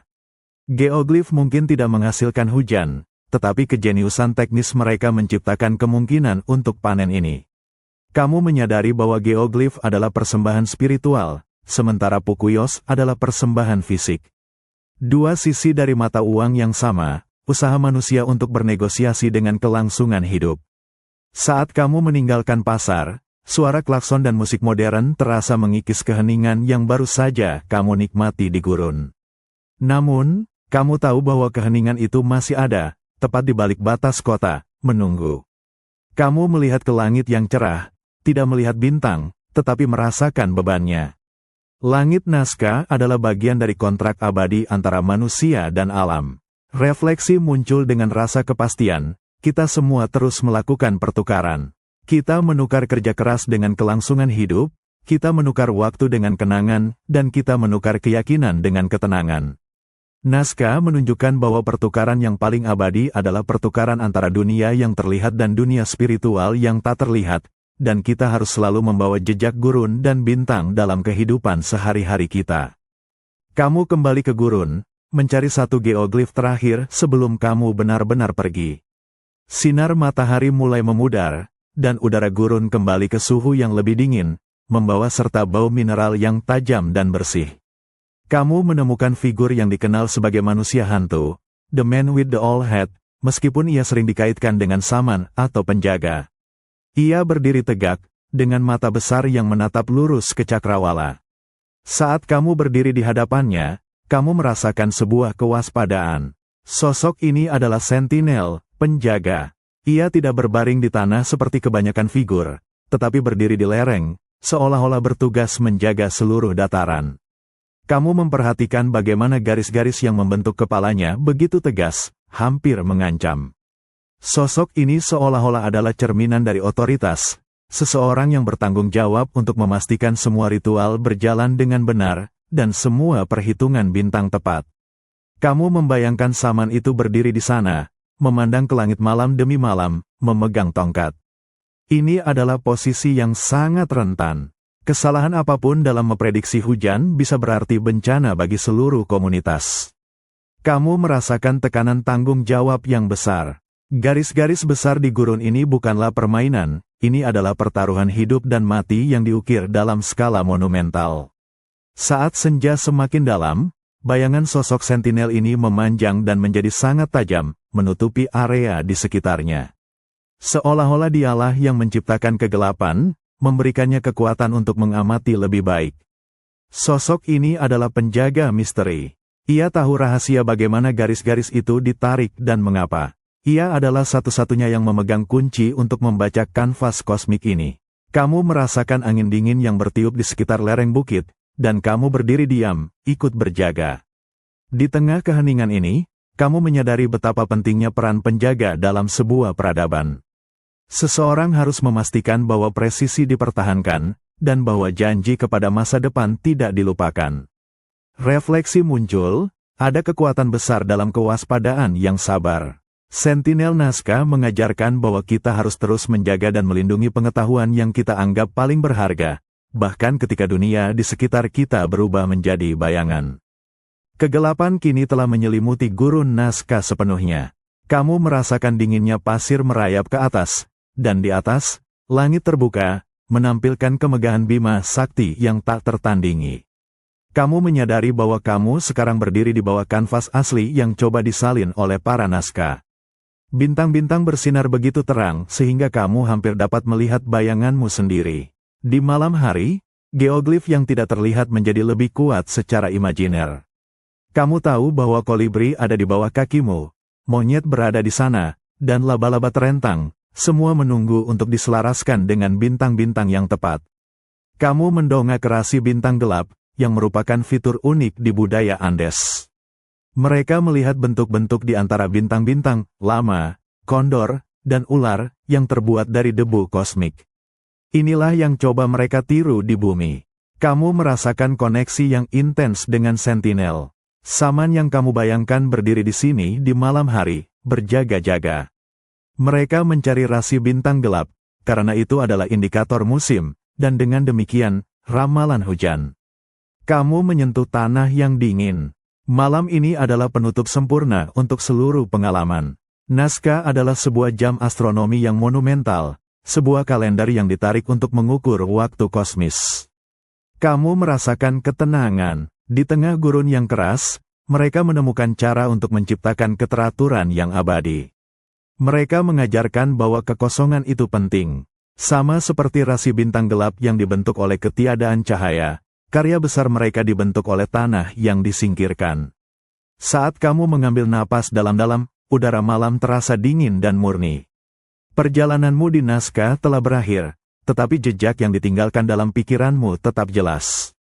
Refleksi terakhir muncul, misteri geoglif Nazca mungkin tidak akan pernah terpecahkan sepenuhnya, tetapi maknanya jelas. Mereka adalah bukti tertinggi dari perjuangan manusia untuk menemukan makna, untuk menambatkan diri pada kosmos, dan untuk meninggalkan jejak harapan yang abadi. Di bawah penjagaan bintang-bintang, kita semua adalah penjaga malam, bertanggung jawab atas warisan yang kita ciptakan. Kamu merasakan dinginnya malam gurun semakin menusuk, tetapi kamu menahan diri untuk tidak bergerak. Kamu membiarkan keheningan Nazca menyelimuti indramu. Kamu telah melihat garis-garis besar itu, merasakan panasnya, dan kini kamu mengamati salah satu elemen paling rentan di gurun ini, jejak kaki. Kamu mengangkat kakimu dari tempat kamu duduk dan melihat tanda yang kamu tinggalkan di atas kerikil halus, sedikit gangguan pada lapisan permukaan. Jejak itu tidak dalam, tetapi terlihat jelas dalam cahaya bintang yang redup. Kamu menyadari kerapuhan kontras dengan keabadian geoglif. Garis naskah telah bertahan selama lebih dari 2000 tahun, sementara jejak kaki modern hanya butuh satu hembusan angin yang kuat untuk menghilang, atau sentuhan yang salah untuk merusaknya selamanya. Kamu membayangkan orang-orang naskah kuno. Ketika mereka menciptakan figur-figur itu, setiap langkah mereka harus penuh pertimbangan. Mereka harus berhati-hati agar tidak meninggalkan jejak yang tidak disengaja di antara garis-garis yang mereka ukir dengan tujuan. Kamu menyentuh kerikil di samping jejakmu. Rasanya kasar dan beku. Kerikil ini adalah perisai pelindung yang luar biasa. Ia menyerap panas di siang hari dan melepaskannya perlahan di malam hari, dan ia sangat stabil terhadap angin. Kamu mengamati jejak kakimu yang perlahan mulai memudar. Angin gurun yang halus bergeser, mengisi kembali lekukan kecil yang kamu buat. Ini adalah peringatan. Dunia modern sangat mudah meninggalkan jejak yang merusak. Kamu merasakan tekanan tanggung jawab. Kehadiranmu di sini, bahkan saat kamu hanya mengamati, adalah gangguan pada keabadian yang mereka ciptakan. Kamu harus menjadi bagian dari keheningan, bukan bagian dari kerusakan. Kamu berdiri tegak, membiarkan angin membersihkan area di sekitar tempat kamu duduk. Kamu menyadari bahwa setiap langkah yang diambil oleh peradaban kuno itu adalah bagian dari ritual yang lebih besar, sebuah janji untuk menjaga bumi tetap bersih agar langit dapat melihat persembahan mereka. Refleksi muncul dengan kesadaran yang tenang, jejak terpenting yang kita tinggalkan di dunia bukanlah yang kita ukir dengan keras, tetapi yang kita hindari untuk dibuat. Naskah mengajarkan nilai pengamatan yang tidak mengganggu, dan bahwa terkadang, keabadian tercapai dengan mengetahui kapan harus menahan diri. Angin malam naskah kini membawa keheningan yang total. Kamu mendongak untuk terakhir kalinya pada kanvas surgawi, Bima Sakti yang perkasa, sebelum membalikkan badan untuk pergi. Kamu menyadari bahwa geoglif adalah seni yang rentan, seni yang hanya dipertahankan oleh kondisi iklim yang ekstrim dan kering. Di tempat lain di dunia, hujan dan erosi akan menghapus pekerjaan ini dalam beberapa dekade. Naskah adalah keajaiban pelestarian yang tidak terduga. Kamu merasakan sebuah keindahan ironis dalam karya-karya ini. Mereka adalah gambar-gambar abadi yang dibuat dengan bahan yang paling rapuh, hanya dengan menggeser sedikit kerikil. Kekuatan mereka bukan pada materi, tetapi pada intensitas niat. Kamu berjalan perlahan, mencoba tidak meninggalkan jejak baru. Setiap langkah terasa seperti tindakan hormat. Kamu membawa serta gambar kolibri, laba-laba, dan monyet dalam ingatanmu. Mereka bukan lagi misteri, tetapi cerita yang diceritakan oleh peradaban yang berjuang untuk eksis. Kamu melihat ke belakang sekali lagi pada dataran yang gelap. Garis-garis geometris dan figur zoomorfis semuanya telah menjadi satu kesatuan di bawah kegelapan. Mereka telah kembali ke dunia spiritual, menunggu matahari untuk mengungkapkannya kembali. Kamu menyadari bahwa perjalananmu di naskah telah melampaui arkeologi. Ini adalah pelajaran tentang ketahanan, tentang bagaimana manusia, di hadapan kelangkaan yang ekstrim, memilih untuk merespons dengan keindahan yang spektakuler dan kecerdasan yang mendalam. Kamu menghirup udara kering terakhir kalinya, mencium bau debu mineral dan kesunyian. Naskah adalah perpisahan, tetapi ia juga adalah sebuah janji.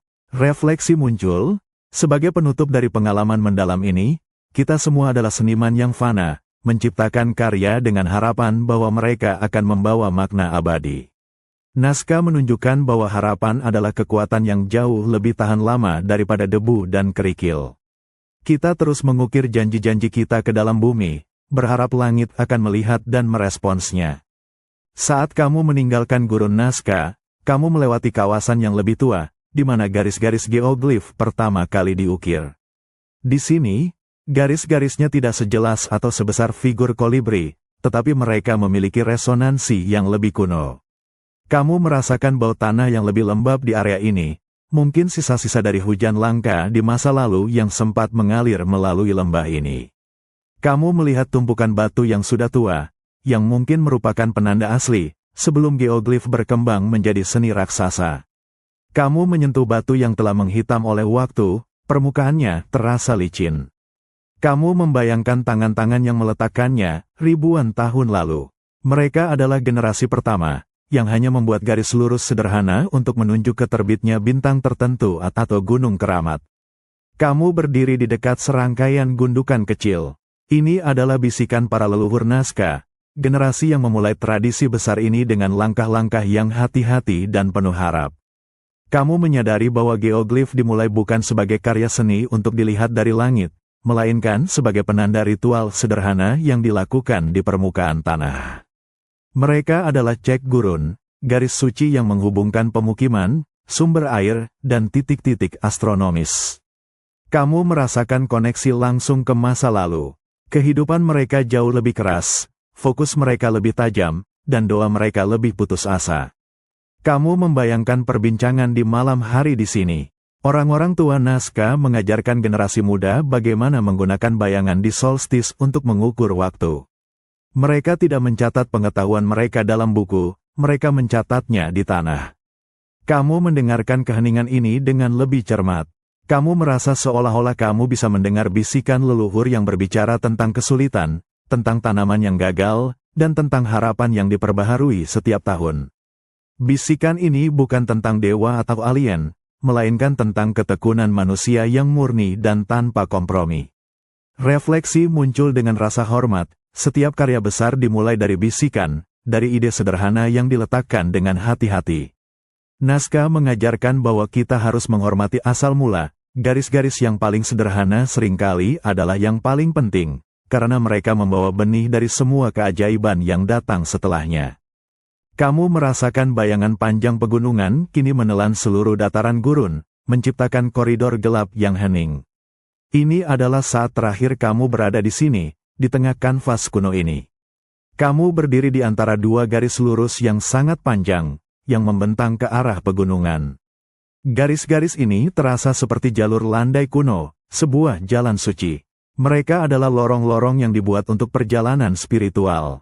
Kamu membayangkan iring-iringan upacara, berjalan di antara garis-garis ini.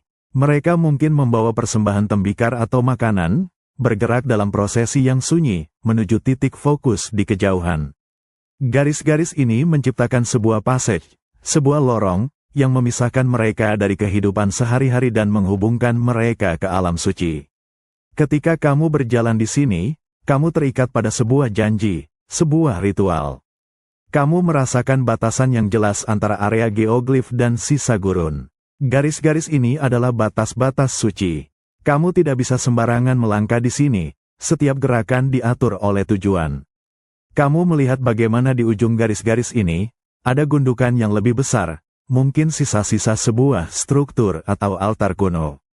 Disinilah pertukaran antara dunia terjadi, bumi berbicara kepada langit, dan langit diharapkan merespons. Kamu menutup matamu, kamu merasakan dinginnya pasir di antara jari-jari kakimu. Kamu membayangkan bahwa garis-garis lurus ini, yang begitu sempurna, adalah representasi dari jalan hidup yang ideal, lurus, terfokus, dan diarahkan pada tujuan yang lebih tinggi. Saat kamu membuka mata, kamu melihat bulan sabit tipis di langit, melayang di atas salah satu garis lurus. Itu adalah pemandangan yang mungkin dihitung dan diantisipasi oleh para saman Nazca ribuan tahun lalu. Kamu merasakan kedamaian yang mendalam. Nazca bukanlah tontonan, melainkan sebuah pengalaman perjalanan. Refleksi muncul dengan kejelasan yang membebaskan, kehidupan itu sendiri adalah sebuah lorong suci, sebuah jalur lurus yang kita buat melalui keputusan yang penuh presisi dan harapan. Nazca mengajarkan bahwa kita harus menjalani setiap langkah dengan tujuan, memisahkan yang suci dari yang biasa, dan selalu mengarahkan pandangan kita ke janji kosmik. Kamu merasakan dingin yang tajam di gurun sekarang, malam telah benar-benar tiba. Namun, kamu tidak ingin segera pergi. Kamu ingin merasakan pandangan terakhir yang sama seperti yang dirasakan oleh para pengamat langit Nazca. Kamu mendongak, dan bintang-bintang bersinar dengan intensitas yang luar biasa. Di gurun, tanpa polusi cahaya, langit terasa lebih dekat, seolah-olah kamu bisa meraih Bima Sakti. Kamu memilih rasi bintang yang dikenal sebagai Pleiades. Di banyak budaya kuno, kemunculan atau hilangnya Pleiades adalah penanda waktu yang krusial, menentukan musim tanam atau waktu ritual. Kamu membayangkan seorang pengamat naskah. Ia tidak melihat Pleiades hanya sebagai sekumpulan titik cahaya. Ia melihat mereka sebagai sekumpulan benih, sebuah janji tentang panen di masa depan. Ia menahan napas, menunggu Pleiades muncul di atas gunung tertentu di Cakrawala. Kamu mengikuti garis pandangan imajiner itu. Kamu melihat bagaimana garis lurus yang membentang dari kolibri mungkin telah dirancang untuk menunjuk tepat pada Pleiades pada waktu tertentu tahun. Ini adalah kalibrasi yang presisi antara seni, keyakinan, dan astronomi. Kamu menyadari betapa rentannya posisi pengamat langit ini. Mereka harus benar-benar yakin dengan perhitungan mereka. Kesalahan sudut pandang 1 derajat saja bisa berarti seluruh panen gagal, dan kehancuran komunitas. Kamu merasakan beban yang ditanggung oleh orang-orang naskah ini, beban ketepatan yang tak terhindarkan. Mereka tidak memiliki teleskop, mereka hanya memiliki ketajaman mata, tongkat ukur, dan keyakinan yang mendalam pada tatanan kosmik. Kamu berdiri di tempat yang sama persis, membiarkan pandanganmu menyatu dengan pandangan mereka. Malam ini, langit terasa seperti sebuah peta yang sangat besar, dan garis-garis di tanah adalah petunjuk untuk membaca peta itu. Refleksi muncul, ada keberanian besar dalam mempercayai apa yang kamu ukur. Pandangan pengamat langit naskah mengajarkan bahwa pengetahuan yang paling kuat adalah yang kita peroleh melalui observasi yang sabar dan tanpa gangguan, menjadikan diri kita selaras dengan ritme alam semesta. Kamu merasakan suhu udara turun drastis, mengingatkanmu bahwa kamu berada di ketinggian gurun yang keras.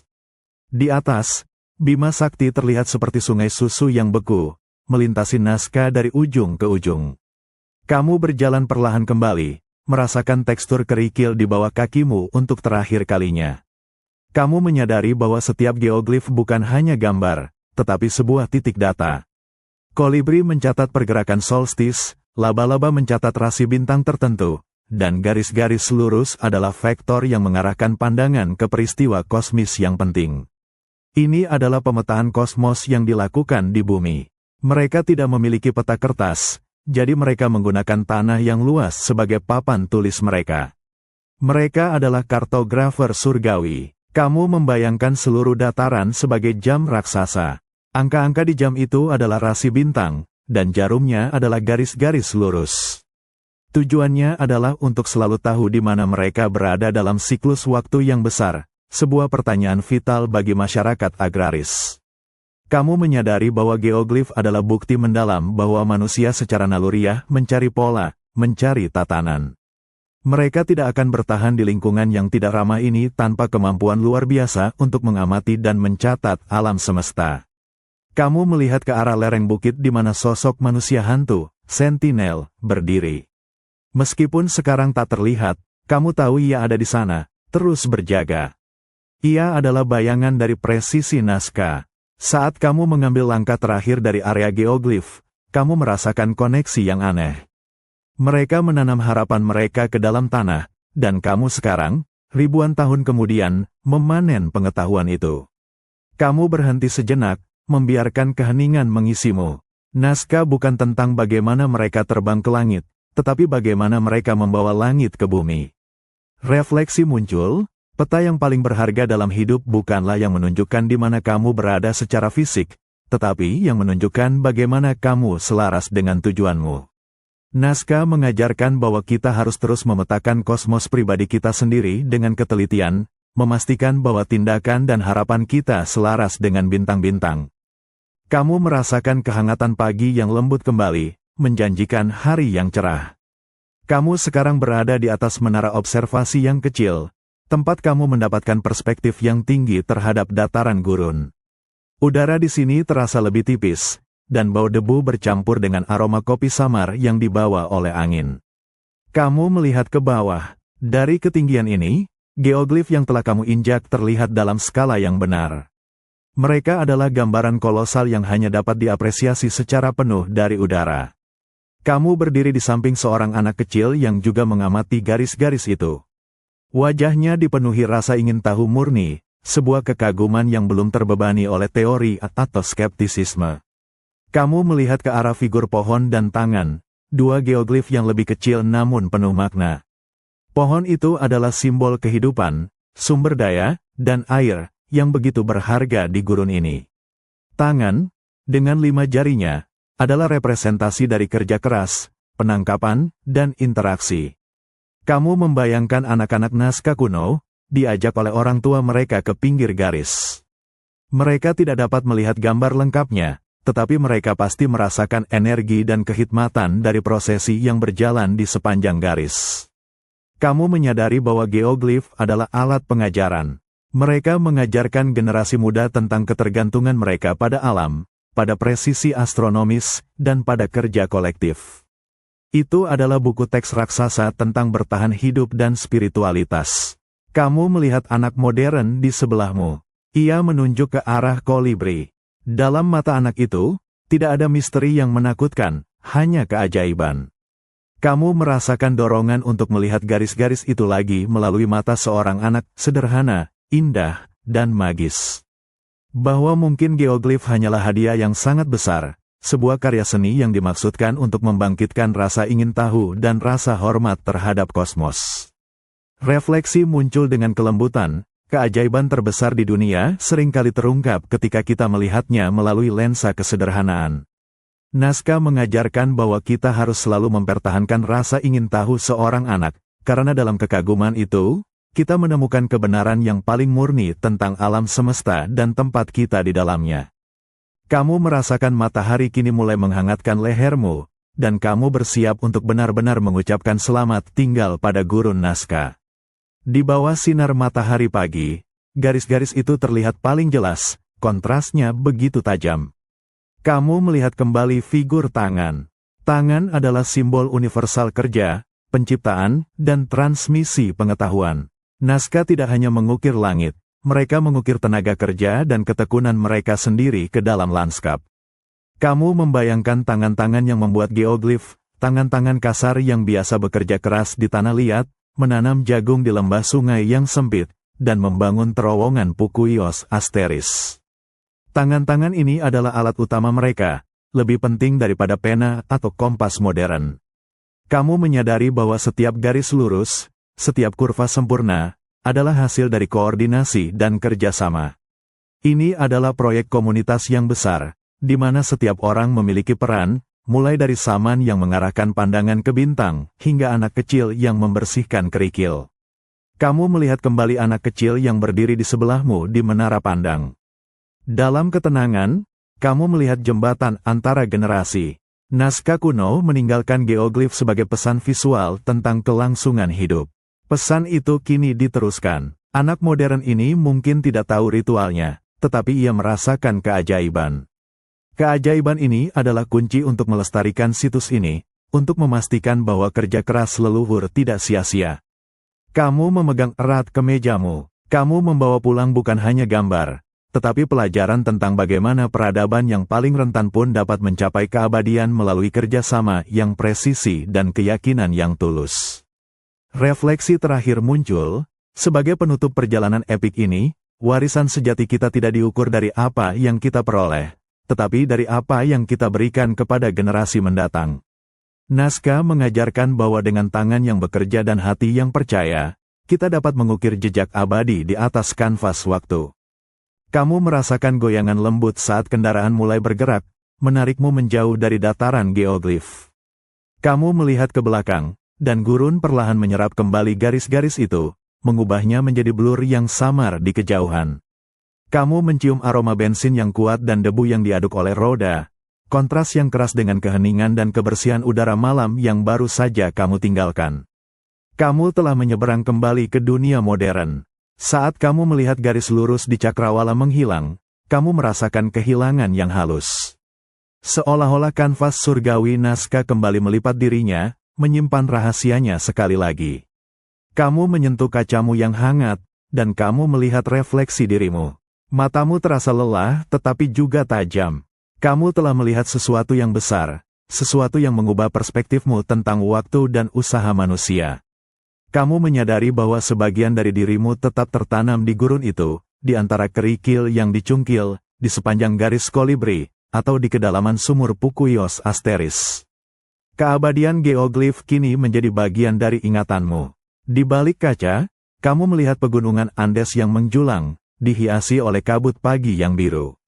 Gunung-gunung ini adalah saksi bisu, mereka telah melihat peradaban Nazca datang, bekerja, dan pergi. Mereka tahu bahwa manusia datang dan pergi, tetapi bintang-bintang dan garis-garis di tanah tetap ada. Kamu merasakan keheningan batin yang baru. Keramaian kota yang akan datang terasa jauh. Gurun telah mengajarkanmu ketenangan yang mendalam, sebuah fokus pada presisi yang abadi. Kamu memejamkan mata sejenak, dan kamu bisa melihat dengan jelas figur laba-laba, 8 kaki yang mencengkeram keabadian, benang yang menghubungkan bumi dan kosmos. Refleksi muncul dengan rasa terima kasih, perpisahan tidak selalu berarti akhir. Kepergian yang sunyi dari Nazca mengajarkan bahwa warisan terpenting dari sebuah tempat adalah perubahan yang ia ciptakan di dalam diri kita. Kamu meninggalkan jejak, tetapi tempat itu meninggalkan cetakan yang jauh lebih dalam dalam jiwamu. Kamu merasakan kendaraan melaju lebih cepat di jalan raya, meninggalkan kerikil dan keheningan. Di kejauhan, kamu melihat kota Nazca muncul, seperti oasis kecil yang bersemangat di tengah gurun. Kamu melihat rumah-rumah sederhana, toko-toko yang terbuka, dan orang-orang yang menjalani hari mereka, terputus dari misteri agung yang hanya berjarak beberapa kilometer. Kamu menyadari bahwa sebagian besar dunia melanjutkan hidup tanpa memikirkan kalibrasi langit atau ketekunan yang diperlukan untuk menciptakan garis-garis itu. Ini adalah akhir dari sebuah era dalam pengalamanmu. Nazca telah mengajarkan bahwa ada cara lain untuk mengukur kesuksesan, bukan hanya melalui kekayaan atau penaklukan, tetapi melalui dedikasi kolektif terhadap tatanan yang lebih tinggi. Kamu menyentuh replika tembikar yang kamu beli di pasar, monyet kecil dengan ekor spiralnya. Melalui objek ini, kamu menghubungkan spiritualitas geoglif dengan ketekunan Pukuios Asteris. Semuanya adalah satu cerita tentang keinginan untuk hidup. Kamu menatap cermin spion, dan gurun kini benar-benar hilang, digantikan oleh pemandangan yang lebih hijau di sepanjang sungai Ika. Sungai ini adalah pengingat bahwa air selalu menjadi tujuannya. Kamu merasakan sebuah kelegaan, misteri telah diserap, tetapi kamu tidak perlu menyelesaikannya. Cukup dengan merasakannya, kamu menyadari betapa kuatnya gagasan. Para Nazca tidak membangun piramida besar atau kuil batu yang tak tertembus. Mereka membangun sesuatu yang hanya bisa dilihat oleh dewa, dan mereka mempertaruhkan kelangsungan hidup mereka pada kesetiaan dewa itu. Kamu memutar kepalamu ke depan, siap untuk perjalanan berikutnya, tetapi membawa beban dan keajaiban yang tak terlihat. Refleksi terakhir menyelinap masuk, menenangkan pikiranmu. Akhir sebuah perjalanan bukanlah akhir dari pelajaran yang ia ajarkan. Nazca adalah monumen abadi bagi kepastian bahwa bahkan ketika kita tidak dapat mengendalikan takdir, kita harus terus membuat garis yang paling lurus dan paling indah dengan harapan terbaik kita. Kamu merasakan transisi nyata saat mobil melaju menjauh. Kaki bukit yang menandai batas geoglif kini menyusut menjadi garis datar di cakrawala. Meskipun kamu secara fisik telah meninggalkan Nazca, teka-teki itu tetap ada. Kamu mencium aroma udara yang berubah, kini lebih segar, bercampur dengan kelembapan sungai Ika di kejauhan. Kehidupan ada di sini, bukan di gurun yang sunyi itu. Namun, keajaiban justru berada di tempat yang paling kering dan tidak mungkin. Kamu memejamkan mata dan mencoba mengingat geoglif secara keseluruhan, jaringan rumit garis-garis dan bentuk-bentuk yang menantang pemahaman kita. Itu adalah teka-teki yang diciptakan untuk keabadian. Kamu menyadari bahwa keindahan geoglif bukan hanya pada apa yang mereka gambarkan, tetapi pada apa yang mereka rahasiakan. Teka-teki ini adalah hadiah bagi setiap generasi yang datang, memaksa kita untuk bertanya, Asteris mengapa? Setiap figur, burung, monyet, manusia, adalah jawaban yang terpisah untuk pertanyaan yang sama, bagaimana kita bertahan hidup di sini? Bagaimana kita berhubungan dengan dewa? Kamu menyentuh tanganmu. Kamu merasakan kerutan di kulitmu. Kamu membandingkan fana dirimu dengan keabadian pekerjaan mereka. Bahkan tanpa mengetahui jawaban pastinya, teka-teki itu telah mengubahmu. Ia telah menanamkan rasa hormat yang mendalam pada kecerdasan kuno.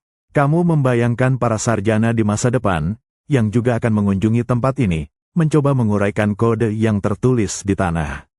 Setiap jawaban yang ditemukan hanya akan memunculkan 10 pertanyaan baru. Teka-teki naskah adalah cerminan dari alam semesta itu sendiri. Kita mungkin tidak pernah tahu tujuan akhirnya, tetapi pengejaran terhadap pemahaman itu adalah apa yang membuat kita manusia. Refleksi muncul dengan keheningan yang dalam, beberapa teka-teki tidak dimaksudkan untuk dipecahkan. Mereka dimaksudkan untuk bertahan, untuk terus menginspirasi kekaguman, dan untuk mengingatkan kita bahwa ada kedalaman pengetahuan dan keyakinan yang melampaui kemampuan kita saat ini untuk memahami. Naskah adalah teka-teki bumi yang abadi. Kamu melihat gurun naskah menghilang sepenuhnya di kaca spion, digantikan oleh pemandangan yang lebih hijau dan pegunungan yang lebih dekat. Bau kehidupan dan panen kini menggantikan bau debu kuno. Kamu merasakan kehangatan yang nyaman dari kursi mobil, kontras dengan dinginnya malam gurun yang kamu tinggalkan.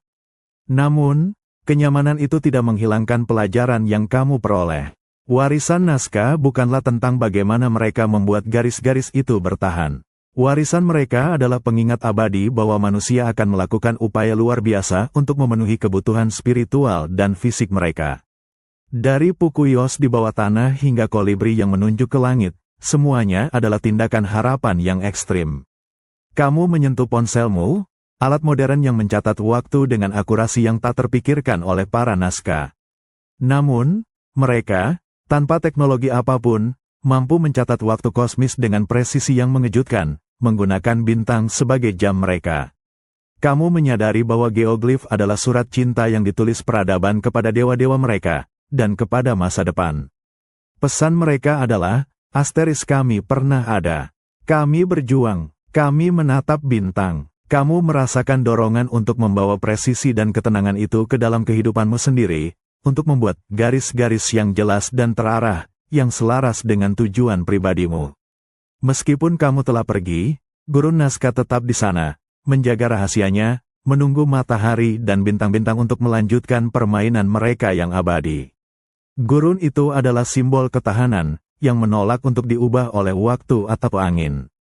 Refleksi terakhir muncul, menyimpulkan seluruh perjalananmu, warisan sejati kita bukanlah harta benda yang kita tinggalkan, tetapi ketenangan dan makna yang kita ukir dalam tindakan kita.